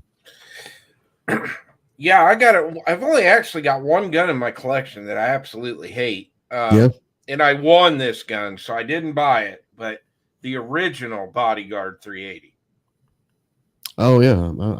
I love that gun. But I hate the 15.5 pound trigger on it, but that's where I was going. Sucks. That sucks. Yeah. And it sounds crazy, but 380, 380 out of something that small is not necessarily fun to shoot, especially with a 15-pound trigger. So I get it. I love that gun for the ease of carry, just like the LCP or some of these smaller revolvers that John and Clover and Chase talk about and all that. There's mad respect for the Bodyguard, but I understand what you're saying. Yeah, you want to talk about a small gun, you see that one in my hand. Yeah. Have you ever shot the LCP also, the Ruger LCP? Yeah, I didn't like it. It's basically kind of the same gun as that Bodyguard, so you don't like either one of them. So it's not necessarily that Bodyguard, it's that very small 380 with a really heavy trigger. I get it. Yeah, no, I get it. Trust me, I get it. Chase, is there a gun out there that you've said over time, yeah, I can't deal with that. I just don't feel comfortable using this? I mean, for me personally, like guns I've actually purchased. Yeah. I actually purchased several of the original Springfield XDs and XDMs. I tried to like those guns. They're just not for me. They just don't. I like the XD9. I like them. They don't them. fit me. They don't shoot particularly well. A couple of them had some hiccups and problems. I was just like, you know what? I'm gonna cut my losses. No, and that's a fair thing, and that's what is so crazy is I'm a fan of the XD series. Maybe it fits my hand better. You know what I'm saying? Like I don't know. Like I, it's just one of those things. But that's the great thing about the guns that are out there is there are guns that someone doesn't like. They're like, what? There's someone for everybody, and everyone likes, and they're looking for something different, right? But I will say, and I'll tell anybody this. Like Chris, I'm a little guy, so little guy, little hands. A wee little man. And if anybody is listening and they ever have the inclination of ever purchasing secondhand now, because those have been discontinued for a while, thank God, a Pico, just run away. Oh, what? A Beretta Pico, just run away. God, yes. If you want something with a 27-pound trigger that you physically can't actuate, and you're going to end up shooting yourself before somebody else, it's just gun is rough. So let's just be honest. I'm a Beretta fan, man. And a what? The Taurus Curve. I've never shot that.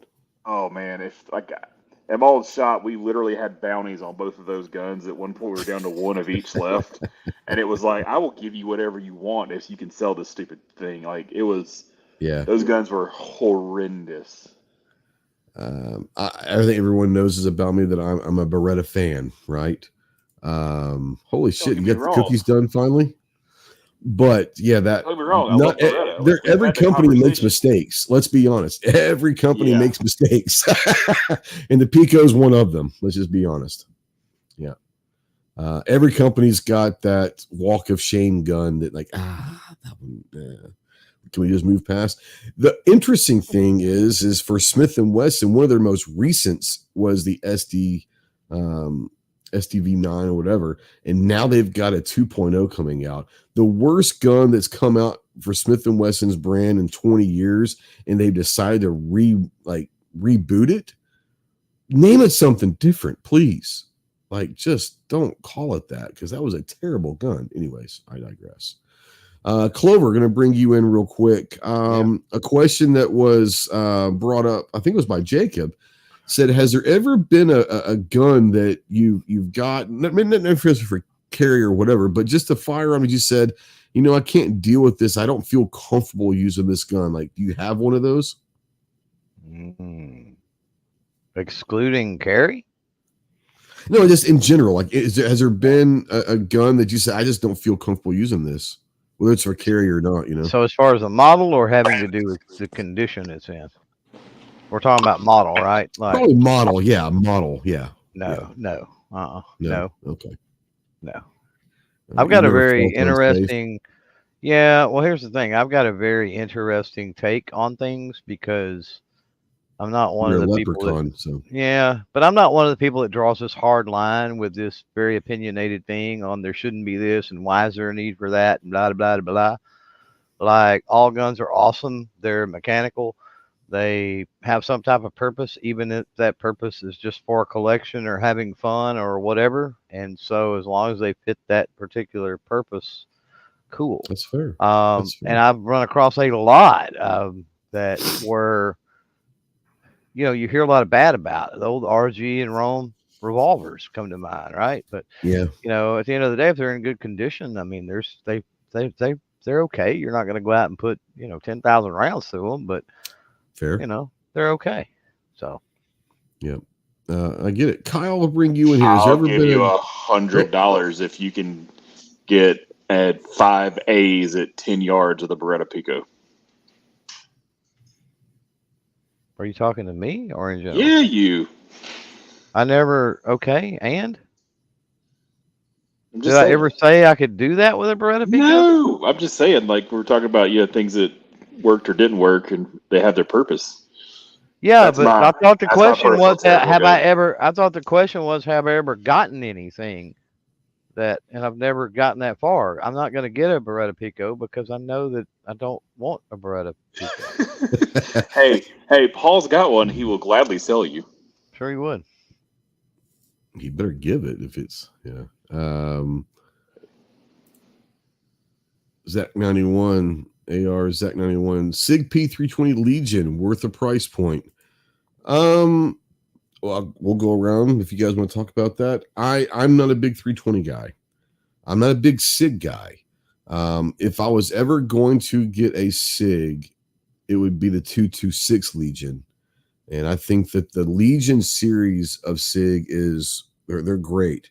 I think that SIGs in general are good. They just don't fit my hand well. They don't look good. Once again, they're not something for me. Do I think the 320? I don't think so, but I would never buy a regular 320, much less the Legion. So for me, the 320, I don't enjoy. It doesn't fit me right. Kyle, John, Clover, Chris, Ginger, Chase, the 320 Legion. What do you think about the price point? Is it worth it? I don't know the price point on it, but I have shot a 320 Legion. Yeah. And I'll tell you, it was an awesome experience. I enjoyed it. There you go. So let's find out. They're around that 9 to 1,200 on the upper end of things. You can probably find them for 8 or 9. Let's say 800 to 1,000, and then you can go up to about 1,300 depending on if you get the fancy shit, right? So I would say that Legion, that 1,000 to 1,200 Legion market is kind of where all the Legion guns are, roughly. Well, I think this conversation says a lot about that too. Like, if it fits you, like if you think it's worth it, then it's worth it, right? Yeah. You know what a gun's worth? It's whatever you think it's worth. That's it. If you're willing to pay $1,200 for that gun because you've been wanting that gun and you think that gun's great, then 100% that gun's worth it for you. Go back to what Clover said, if that gun looks good to you, you're going to get excited about getting that gun, and it's going to want to make you go to the range and be proficient and carry that gun, then spend whatever you got to spend. That's up to you. If it's not going to, yep. But then let's be honest too.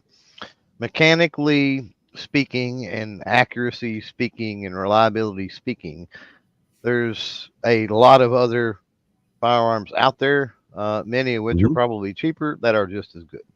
Absolutely. But for some people, like, his dream gun might be the 320 Legion. Right. Like, that's the one that's my bucket list gun. Then if that's your bucket list gun and you can get it for a good price that you're okay with, then 100% is worth it for you, right? Ginger, Chase, Chris, jump in, guys. For the same money, you could get either the Rival TTI or the Rival. I think those are better guns than the 320, in my personal opinion. And it comes with a lot more in the box. Let's just be honest. Like, a lot of things, you're paying, some of that money is just paying for the brand name. He's a Cali boy. I mean, I've ran the X5 Legion pretty hard. Like, I briefly owned one for a little while. I've shot it a good bit. I would say for the money, for me, the X5 Legion's worth it. Yep. But the average person is not going to buy that gun and go run it hard. What it's made for. I like it because it's got more weight than a regular 320. I'm not a big fan of the standard 320 at all, but I do like the Legion because it's a heavier gun. It's a long slide. It's aimed more at the competition shooter. Somebody's going to run one hard. It's not a carry gun per se. Yeah. And I enjoy it, but that's to each their own. But like what, we're saying, like Clover was just saying, think about this. One of the most popular guns on the planet is one of the most controversial gripped guns on the planet is a Glock. Absolutely. Absolutely. I don't mind the grip angle on a Glock. Some people, it's, I'll never own a Glock because of the grip angle. Well, that's fine. Once again, this whole conversation, Zach and everyone else out there, is proving a point that there's no such thing as the perfect gun for everybody. Everybody's got a perfect gun for them. You just got to go find it, right? And if he's saying he's in Cali, they only got the 320 X5 Legion limited in Cali. That's. I'm not a big. I've never been a big 320 fan. Like, I probably would never own one. Same but I have shot the one nice thing about the 320 is there's so many different variants out there. You could probably find one you like. Like I had the Max Michelle edition. I had it as a loaner for the channel. I really did enjoy shooting that, but I didn't think it was worth the price point. I would have to say my favorite 320 I've shot would be the AXG Legion. That's the one with the metal frame.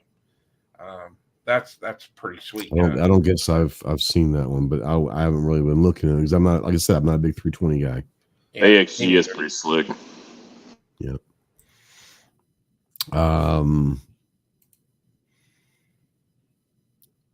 Defense Dad, for the panel in 2024, what's the cheapest gun that you would carry for protection and trust it? Range toys don't count. Are you talking about a price point or a specific like gun that we know is not a non-expensive gun? I'm going to assume that he's not talking about a priced gun. It's an actual model that we know is inexpensive. Kyle, let's start with you. What's the cheapest gun that you would probably carry today?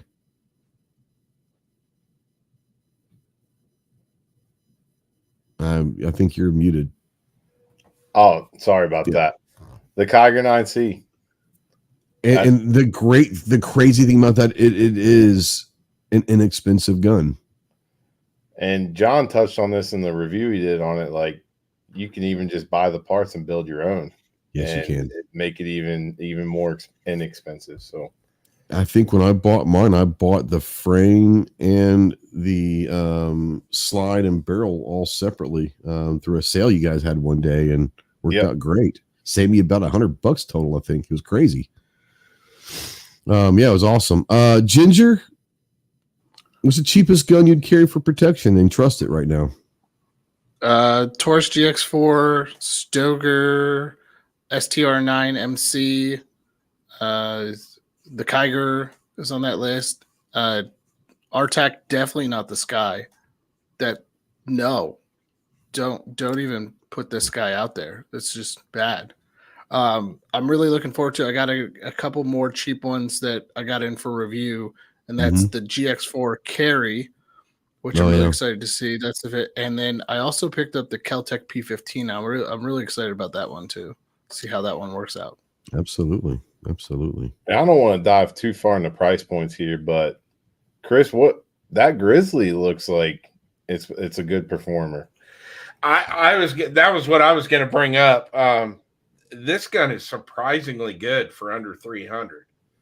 So what is it? Is this the one you just dropped today or yesterday, whatever it was? Yeah, I haven't got a chance to watch it yet. So what is it? Clone. Okay. I'm sitting at 350 rounds here right now, and I haven't had one issue with it other than the slide lock thing. I fixed that already, but it's pretty impressive for what it is. But it's a Glock clone. I mean, you can't really screw it up, but but you can. There's been some companies that have screwed it up. In theory, you're not supposed to be able to, but you can. If I get it out to 500-600 rounds and it keeps running the way it's running right now, I probably would carry it. I don't have any reason to, but I would say it would at least be in consideration. Yeah, that's pretty good praise right there, right? You know? Yeah. And as far as like my list of, I would say the Taurus G3, any of the G3 series are proven reliable for the price, and the Kiger obviously. But yeah, that Grizzly so far, it's pretty impressive. So I don't know. We'll see how it goes. Yeah. Got an optic on it now, so I'm gonna take it back out this weekend. All hell's getting ready to break. Yeah, he's already put an optic on it. It's over. Clove, gonna kind of bring you in some of the guns, the quote unquote cheapest guns that you would feel comfortable protecting you. A lot of good options so far. Lots that I've definitely recommended. The way that question is phrased, it says carry it and trust it. So it doesn't say that I feel comfortable. Nope. That it's you not trust heavy, it's going to do its job. That high point. Hype out. If I can carry a high point, I would 100% carry it. But they're just too big. They're too bulky. That's my issue. But that's where I was I've never had a moment's trouble. I dropped a video of the carbine the other day. They're as accurate as they can be. And I've had high points. I've got a high point in there that's 20 plus years old, and it still runs like a Swiss watch. Yep. So talk trash all you want, but for $1.50. That was going to be my answer. Is I was waiting to see if anyone said it, because you can say a lot of things about the high point, but they do go bang. Mm-hmm. You know. Yep. I got two, and they don't miss a beat. Yeah. Yeah. I mean, you know, they're not pretty. They're not lightweight. Yeah. They're not fun to carry. You can't find holster. There's a lot of negatives for them, but they go bang every time for $150 new. You know. Yeah. The one that did have issues and was people that gave it the reputation of this thing sucks because it's cheap was the 380, but it's a heavy direct blowback. 380 did suck. So if you don't hang on to it, it's not going to work. But the 9s, 40s, 45s have never missed a beat.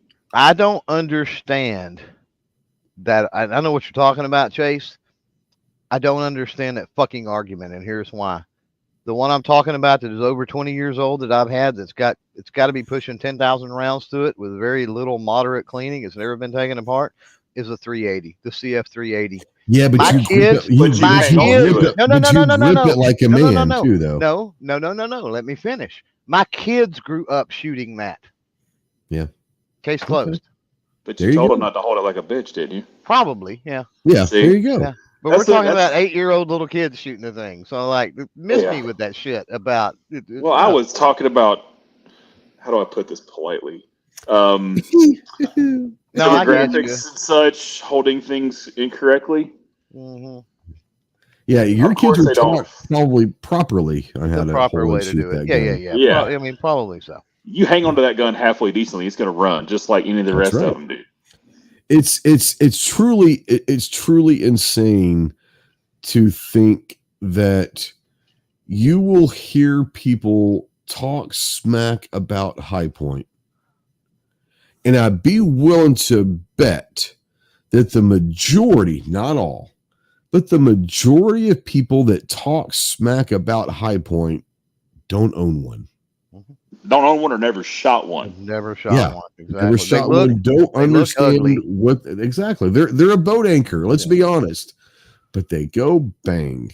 Yeah, but you can pull it up out of the water, beat somebody with it, and still shoot, and then throw it back on for an anchor again. Absolutely. And hey, once you get through doing that and pulling it behind your pickup truck at 70 mile an hour down the highway, the rope, High Point will honor the warranty and replace it for you.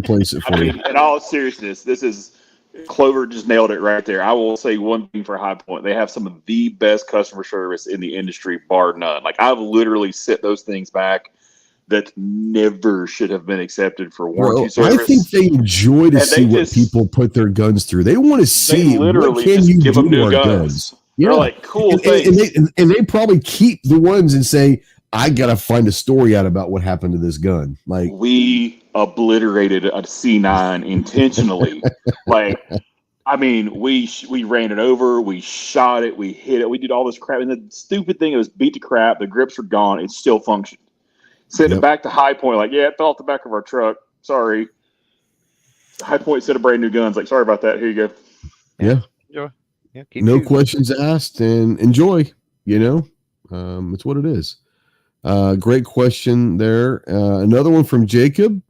If you come across, this is gonna be something that I have only purchased 2 or 3 from online, like Gunbroker and stuff. There might be people on this panel that have a lot more experience in this, but Jacob says, if you come across online firearms auctions, what is your opinion on them when bidding on firearms sight unseen and all you see of them are a few photos? I'm gonna throw this out. Panel, have fun with this one because this could go down a lot of different roads. Yeah. I've done that a lot. I wager probably Chase's one that has too. I would imagine so. So when you're talking about online in general, number one, gun broker. One of the reasons, find a reputable online auction. Yeah, one of the reasons is that's regulated. Feedback systems, like you can kind of do it's the same as if you were buying anything on, let's say, eBay. Yeah. Do a little bit of homework on who's selling it. A lot of times you can tell if it's a dealer. If that dealer has a literal shop that's a gunsmithing shop, or if it's just a kitchen table dealer, even that would be better a lot of times. The quality of the pictures and the types of pictures they take tell a lot too. Because the reputable people, they'll get close on every little scratch, every little blemish, every little thing. They'll usually get close-ups of those rather than just one big picture of one side and one of the other. There's a lot of different ways you can navigate it. Now, when you get into some forums and some other things, and you're meeting people in a Walmart parking lot or the Home Depot parking lot or whatever it might be, we've all done that as well. So that's not necessarily bad thing. It's just that's a different story. That's a little better, in my opinion, because at least you do at that point get to kind of lay hands on it, rack it. Yeah. And a lot of times, I know I offer this when I sell in that capacity. We exchange information, and I do this for two reasons. I do this not because we have to here in Texas or anything like that, but for my own peace of mind. And one of the ways I facilitate that for us to do that is I will tell them, hey, I usually offer at least some ammo with whatever I sell. Sure. And I say, hey, get this out, as soon as you get home, you get to the range, you get whatever, run some through it. If you have any problems, let me know. Of course, I don't sell junk. And I've never once had anybody call me and say, hey, you sold me a piece of junk or this broke. Never once, because, it was running when they took it. And, but that allows me to get their info too, right? We swap info. And it's right. A lot different than selling somebody and go, oh, I need your driver's license or whatever, right? It's like, hey, let's swap info. And then that way, if you have a problem, you can let me know. I mean, I'm not selling you a piece of junk. And quite often, I actually learned that from an older gentleman, older than me, believe it or not, that he did the same thing when I went to buy one time. And I thought, you know what, that's a really good way to kind of keep track of at least have a name, have some kind of information on who you sold it to. You never know when something might come up. I always did a bill of sale just because of that same thing. I think that's smart. Absolutely. I wouldn't call it a bill of sale, but I mean, it's in all my records, right? And so I can always go back and go, oh, I sold this forum, met this guy or contacted this guy on this forum, name, phone number. Usually I'll write down like a make and a model of the car. Oh, it was a red Chevrolet pickup, or something. That way I've got at least some. It sounds bad, but you got to cover your ass just in case. You know what I'm saying? I'm not making a list. I'm not turning it into the sheriff's office. I'm not, that shit's locked up. It's in my safe, and I've never even looked at it ever. I don't know that I've ever went back. It's just in case someone comes a knocking, I think one time I went back and looked. I bought an SKS many years ago from an old man, and I went back and looked one time just simply because I could not remember what I had gave for it. Somebody was asking me. Yeah. I'm like, you know what? I always say I gave $1,200. No, it was $75. I was like, exactly. I'm pretty sure I gave $75 for that. And I intentionally went in through all my paperwork to look just to see. But I think that's the only time I've ever went back to even look. Yeah. Fucking SKS is going for $1,200 now. It's like, you're out of your mind. And I feel so terrible about all the SKSs and Mosins I've sold for nothing. I mean, you could drop the one off the 1,200, and it's still questionable whether it's too high. If you want to really see how insane things are now, go look at what a K98 runs, like a real German K98. No, do I even want to know? That were like literally every redneck sporterized them forever, and now it's like when you see how much a K98 costs. $2,000 up to 5,000. Like. There's a starting bid for one for $2,000, a buy now for $5,000. Unmolested K98s are like 2 to 4 all day now. I mean, I'm all for Mausers. Let's just be honest, but I think the cheapest one I've found here is $899. Good Lord, $5,000 for a Mauser? I'm no offense. I'm just saying, like, no. So if you got a Mauser out there that's in decent shape, you can make some money on it right now. Flip it, baby. Flip it.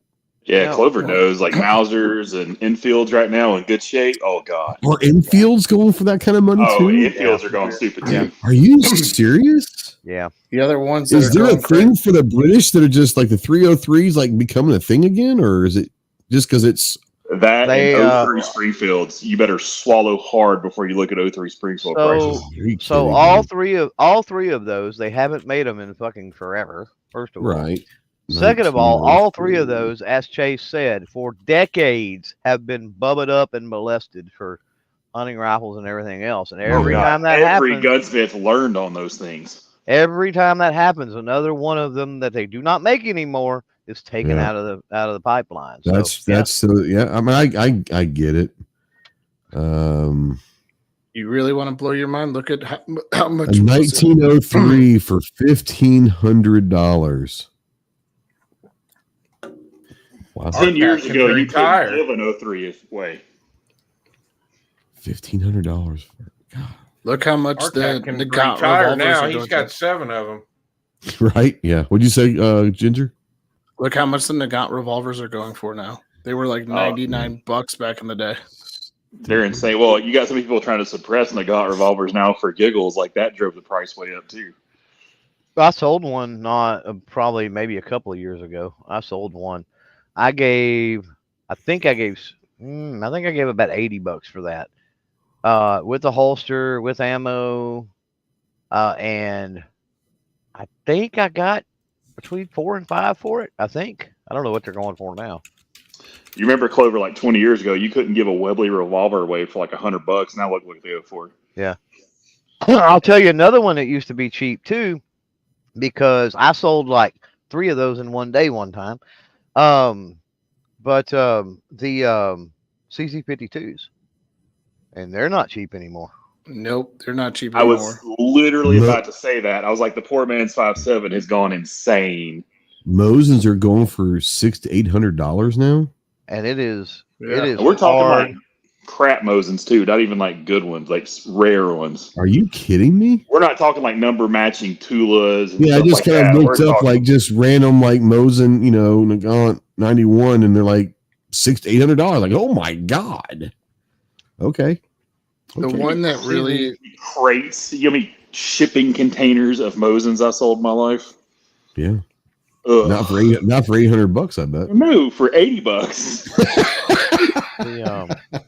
The CZ52s, it is hard to beat the fun you can have. A fun handgun. Oh my god, that 7.62 25 in that little short barrel, and it's the way the action is, and oh my god, they're so much fun. The Shotgun News Gun Show Aim Surplus $120 special. I mean, that thing was amazing for the money. It still is. It's just now they're $800 to $1,000. Fluffy says I remember buying an SKS for $69, an AK for $150, and a Mosin for $49 or $59 that included ammo. That's insane. The one that I was really surprised by, I bought a Charter Arms Undercover, one of the old blued ones, not the new ones, like the old when they were back in Connecticut for $99. I went to go look for one the other day because I sold that gun. I really miss it, and I really wanted to get it back. They're going for like $300-$400 now. Oh yeah. Well, Clover will know this. I don't know about anybody else, but like probably mid 2000s, I bought a Polytech M1A for like $300. Yeah. You say M1A? Mm-hmm. Yeah. Okay. Well, Polytechs, like these things were real Chinese nice.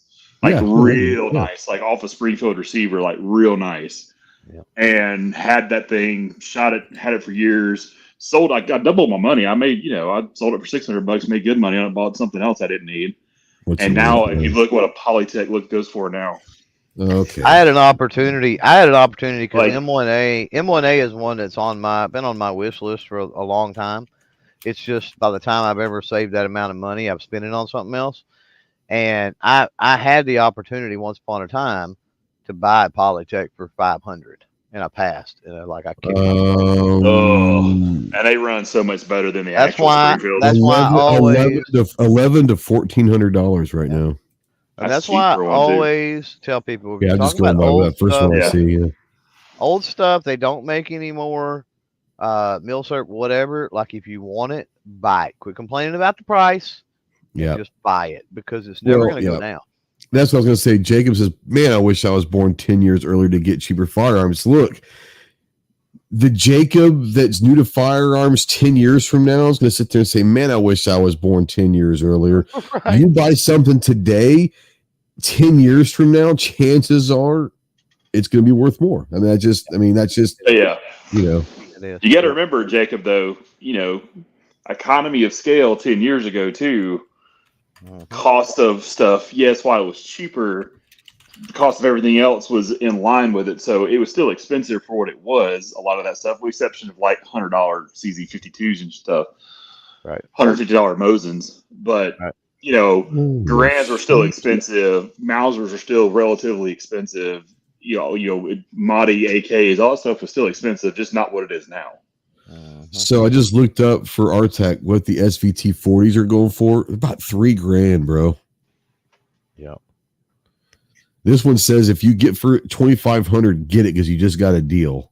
They average about $3,000 for it. Wow, that's crazy. Yep.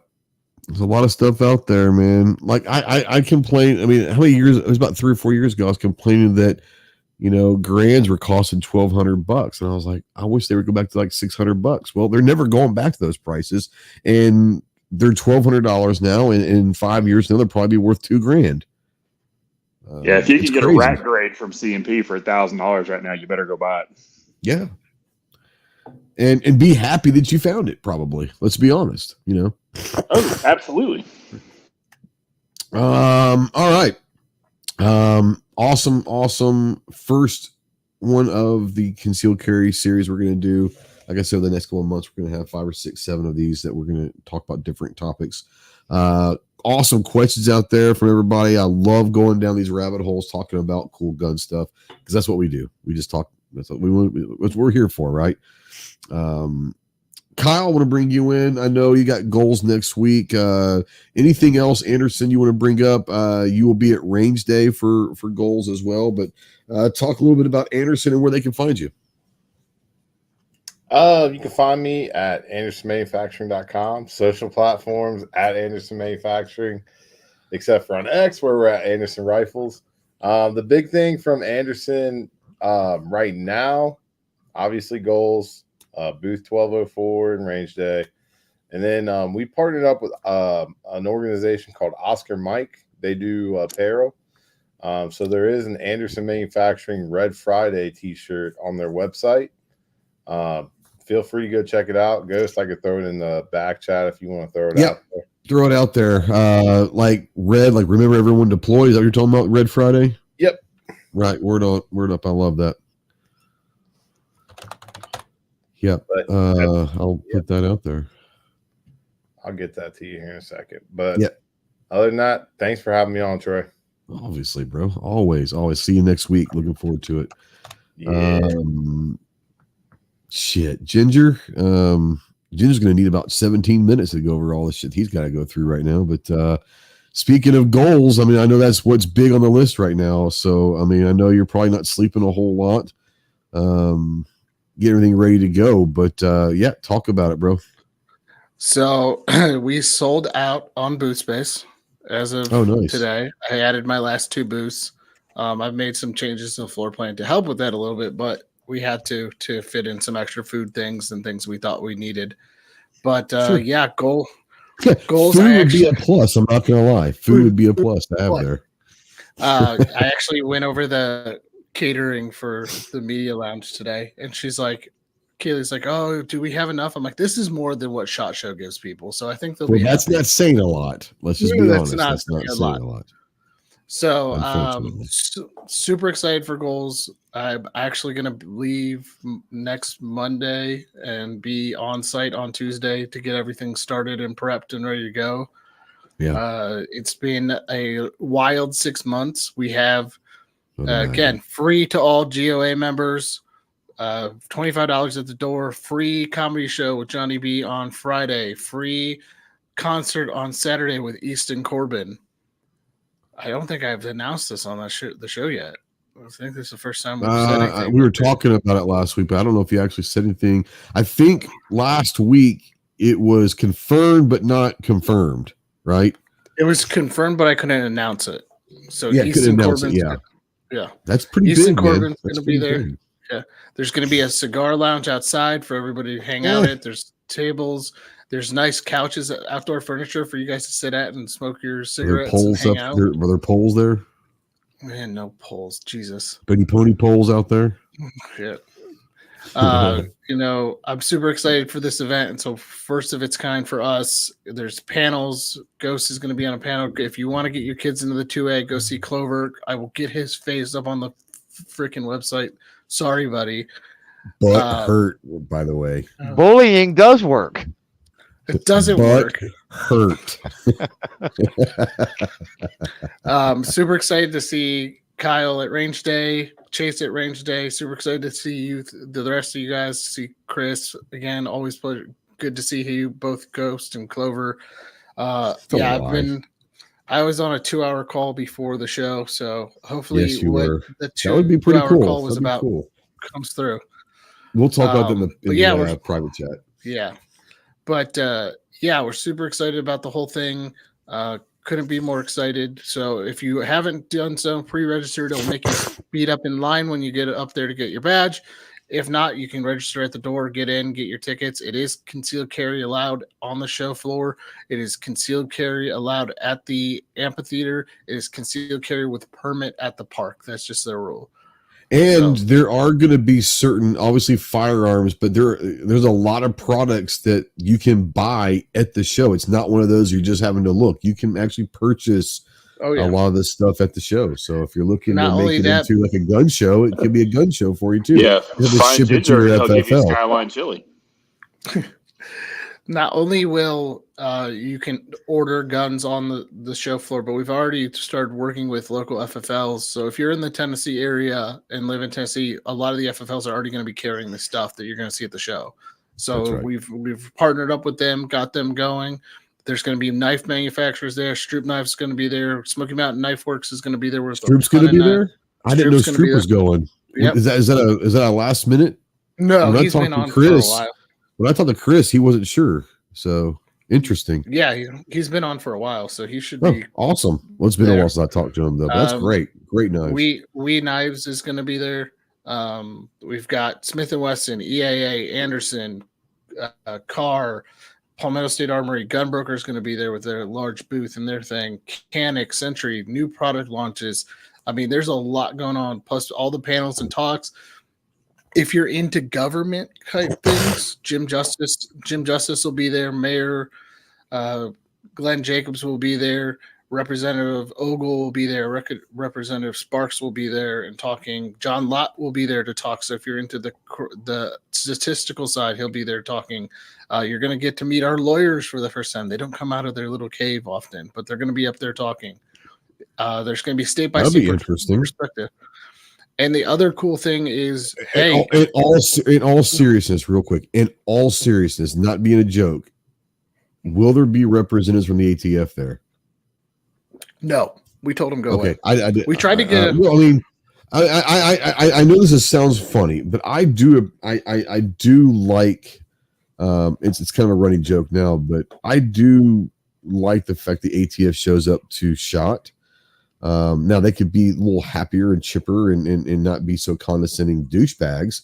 But there's a part of me that appreciates the fact they show up to SHOT. At least they take they take it not well, but they do take it. So anyways, yeah, it's family friendly. We've got meetups by region. So our staff is divided by region. So if you want to meet people in your area, it's Great Plains and Northeast and Southeast, East and Southwest and Northwest. So figure out how to get involved with GOA and volunteer for different things, man. And hang out with like-minded individuals. we also tried. We got turned down. I'm really sad about this, but I tried to do Adopt a Puppy-a-thon while at Goals, and nobody wanted to really hang out with. I wouldn't be able to handle that, bro. So super excited about it. There's going to be new exclusive swag for it. There's going to be an exclusive patch going for the people who come in the door on the first day. There's going to be a ton of cool things. I'm really excited about Goals. I won't be on next week because I'll be at Goals. So I'm honestly not sure if we're going to have one next week because I'll be leaving that next morning. I'll let everybody know. I don't know. I think everyone's gonna be on the road or preparing to be on the road. So there's a very good chance we don't have a show next week, but I'm not saying we're not. I just had an idea, and maybe this is something we need to talk about in a different light here, but you're talking about the Adopt a Puppy thing. So I am not a fan of kill shelters. I understand why there's a need for kill shelters. I don't agree with kill shelters. That's just me. It is what it is. That's my political or my canine, if you will. That said, have y'all heard, and I'm sure there are, I just don't know of any, but what I think would be kind of cool is maybe hooking up some of these organizations that help get service dogs or dogs for vets and all of that combined with some of these shelters that I haven't heard of them. That would be an amazing thing to get these companies, these organizations hooked up with, let's say like the Humane Society hooked up with, canines for vets or whatever, and say, look, if you're going to put them in a kill shelter, maybe there's someone else that could, use that dog, and there might be someone that could really, really use that dog instead of doing a kill shelter. Because if there is someone like that, then I definitely will support that. And do you guys know of any of those off the top of your head that work with kill shelters to make sure they don't kill these pups?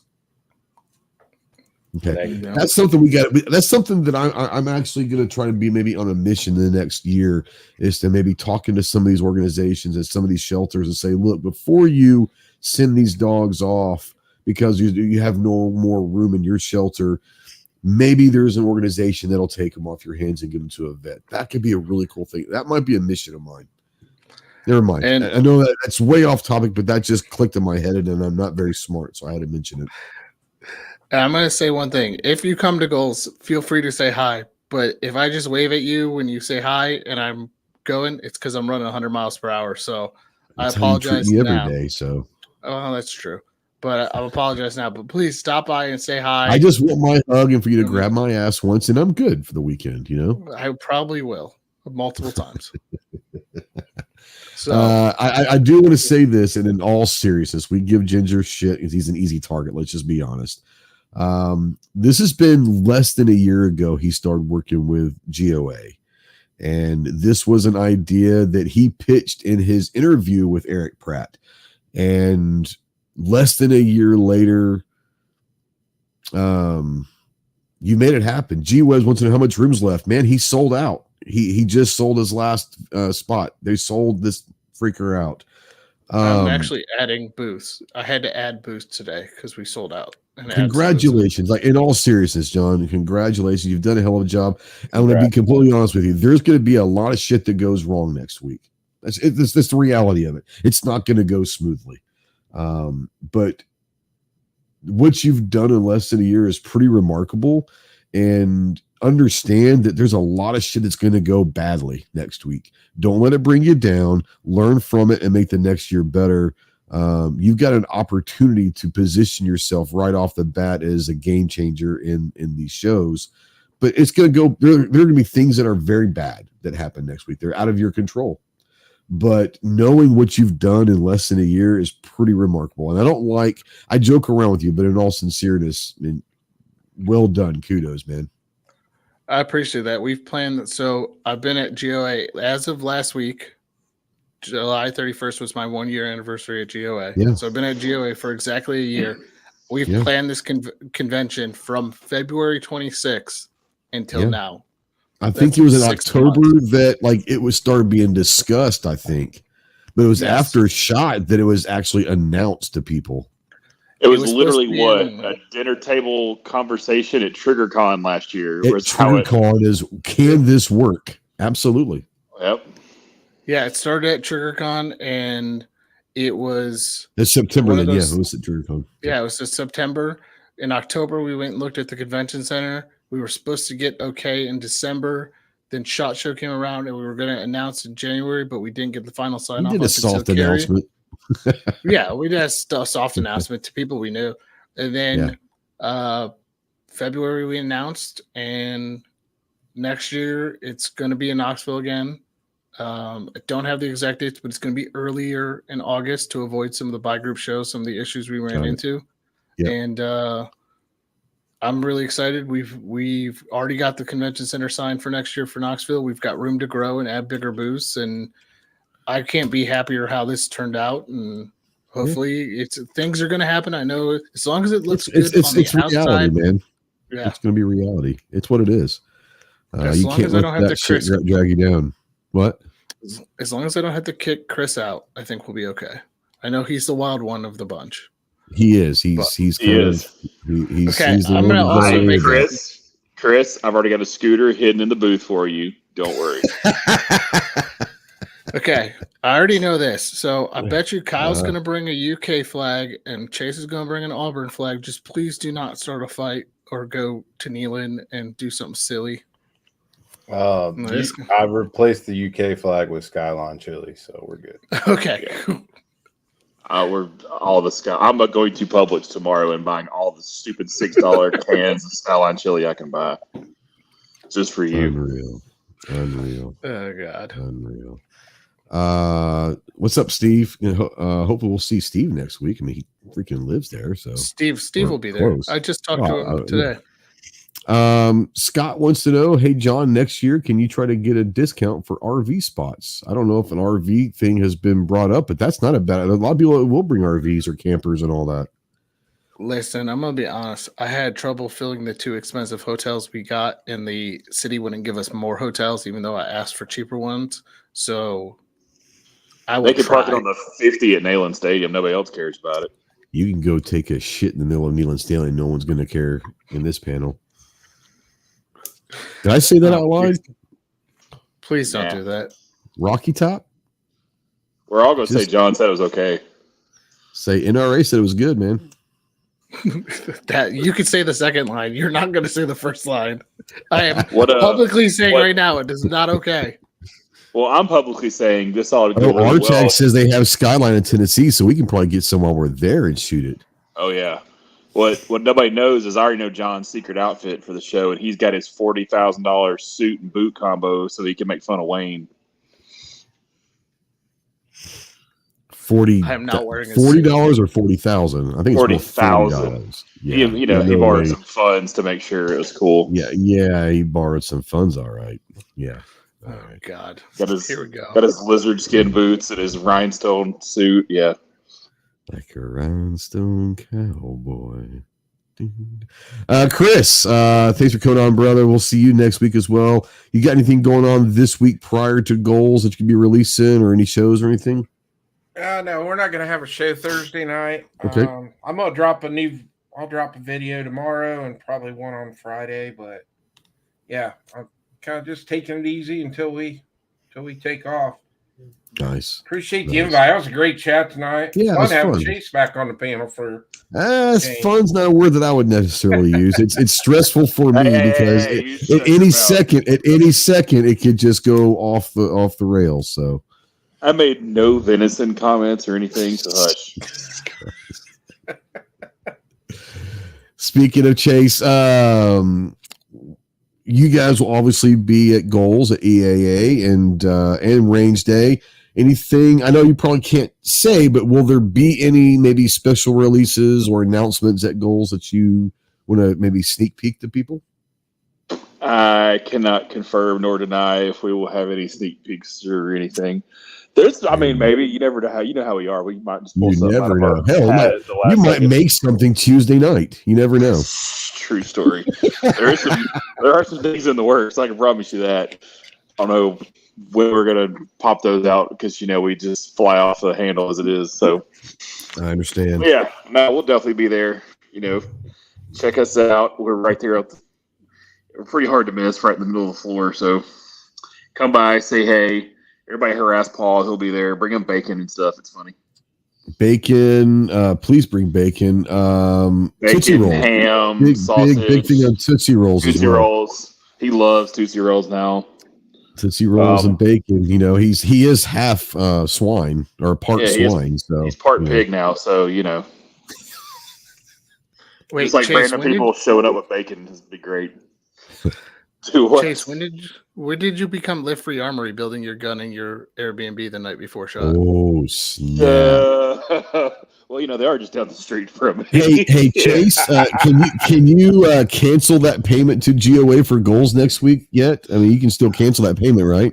Oh, it's on my Amex. I can turn that off. There you go. Yeah, it's been charged. I'm not giving it back. You want to bet? Hey, speaking of, when we get off of this, I need to ask you a question about some of that. Oh shit. Okay. All right. Yeah, Chase, it was great having you on. I know you've had an interesting month between moving and hurricanes and work stuff. Just life in general. Yeah. If I ever mention moving again anytime soon, all of y'all shoot me with whatever you want. I don't care. He gets moved into the new house, and 2 days later, a fucking hurricane rolls through. That's just bad karma right there, man. True story. I mean, when I moved down here 5 years ago, like literally, I'd been down here a week, and Dorian was coming up. I was like, that's probably a sign. Yeah. Yeah, it's not a good sign for whatever reason. But here I is. There you go. Clove, what you got going on? Anything coming out before you head out next week? What you got going on? Yeah, I'm gonna drop a link. This will probably be in your name when I do it, but oh well, because I moved all the podcast stuff over to the Clover Tech podcast channel. Oh yeah, you did. So go check that out. It's been over there for a while, so nothing wrong. I'm just separating the big long form, fully loaded review length videos.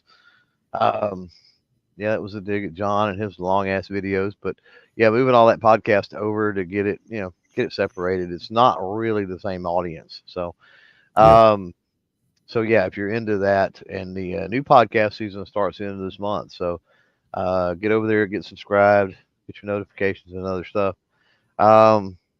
Yeah, honestly, I don't know. I mean, just trying to get some stuff filmed and in the bank while it's not raining and before we head out. So I'm not real sure when we're going to head out. Probably Wednesday. I got to remember two things. Got to remember to bring the PD-10 for Kyle. So hopefully he don't let me forget. And then I got to remember to bring my Kane rookie cards, man. Oh yeah, you do. Yeah, I do. Yeah, because Kane will be there.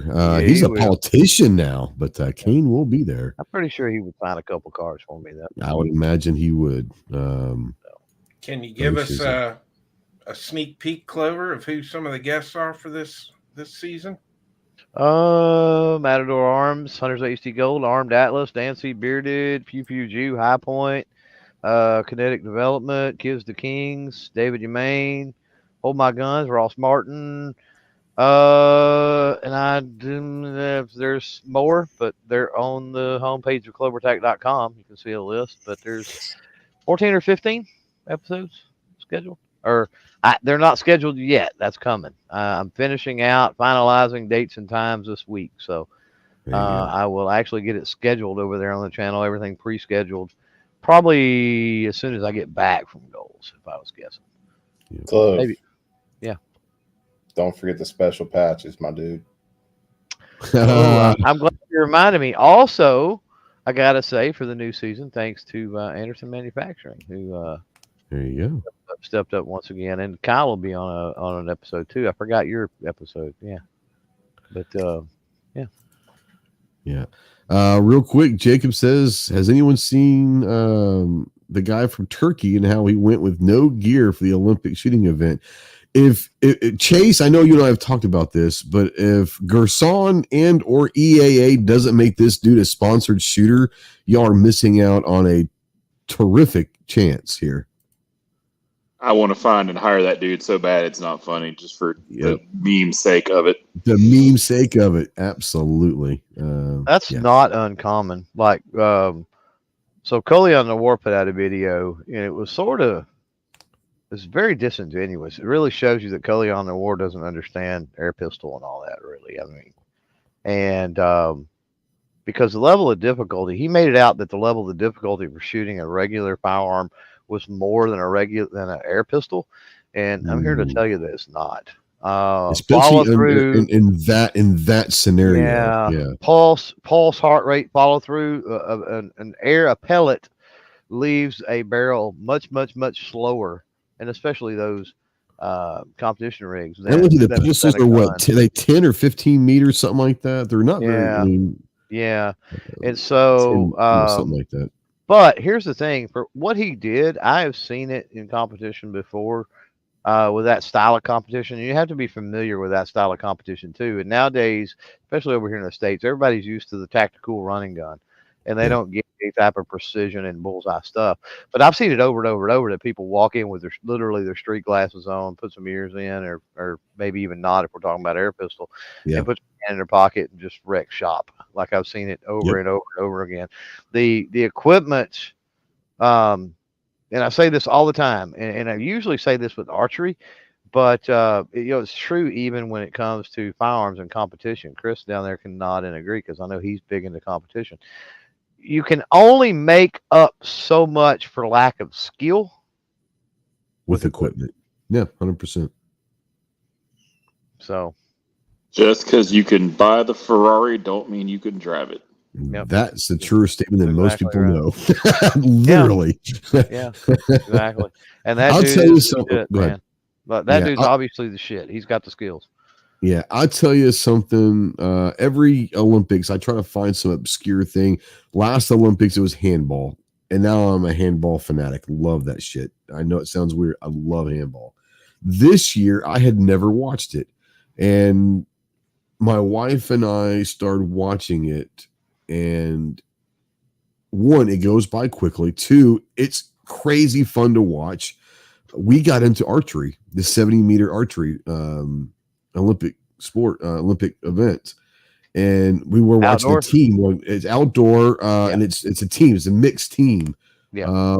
It's hella fun to watch, man. I really got into that this year. So I think it was a 70-meter archery, and it was a mixed team. The U.S. got the bronze, Korea won the gold, and Germany got the silver. But it was fun as hell to watch, and I was in. Like, we were watching it for like 2 or 3 nights in a row. It was great.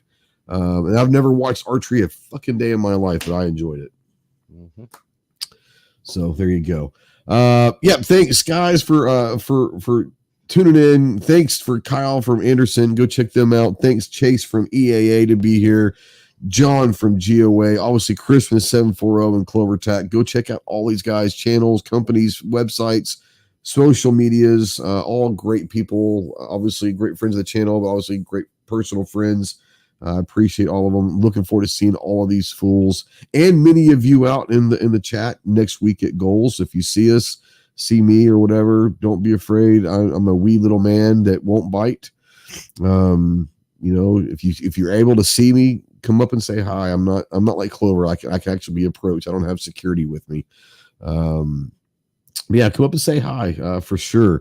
We're gonna be on some panels. We're gonna be walking around. I can promise you that at least several times a day you can either find us at the EAA booth or the Anderson booth. We always like to stop by and hang out with Kyle and Chase several times a day. It's kind of like our HQ. Where that's kind of like, we know, hey, everybody meet here, everybody meet there. We're gonna, that's where everyone kind of meets sometimes. We got another cool booth option too, which is Farms Radio Network booth. This is true too. I forgot about that. Yeah, we've never had that before, but so we'll have that too to hang out, which will be cool. Yeah, that will be cool. And thanks to Sean and those guys being able to set up equipment for us that are on the network to utilize their equipment to record podcasts right there. That was all me. Okay, no one likes a bragger, dude. You know, so humble. No, I called Sean. With you. No, that's a great idea. Yeah, I called Sean and let him know. I gave him a free spot on Media Row. I'm bringing the equipment for them. I'm getting the chairs and tables set up, and Sean only had to provide the backdrop. So I wanted to make sure Sean and the Fires Radio people had a spot to talk. Yeah. So I think the only thing that we're responsible for bringing is like some kind of a thumb drive or something to save it, which that's awesome. So yeah, thanks. That's gonna be great. Make sure you guys, like I said, go check out Anderson, go check out EAA, go check out Gun Owners of America, Fully Loaded Reviews, Clover Tack, Christmas 740. Thank you guys for coming here. Once again, if you're watching this in replay or listen to podcast form, we do invite you to come join the madness live. We have a good time. We talk some serious stuff, but we're going to have a good time while doing it. G23 says he heard I like to bite just certain people. My bites are legendary, let's just say.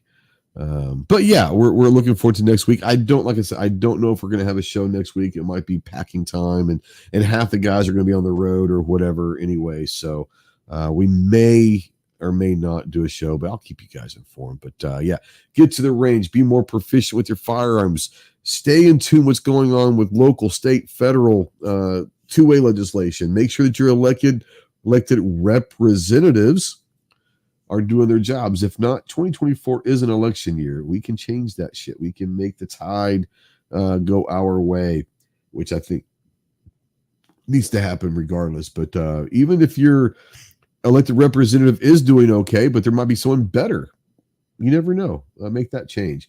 More importantly, enjoy your freedoms of being an American, one of which to keep and bear arms. We'll see you guys next week. Semper Fi.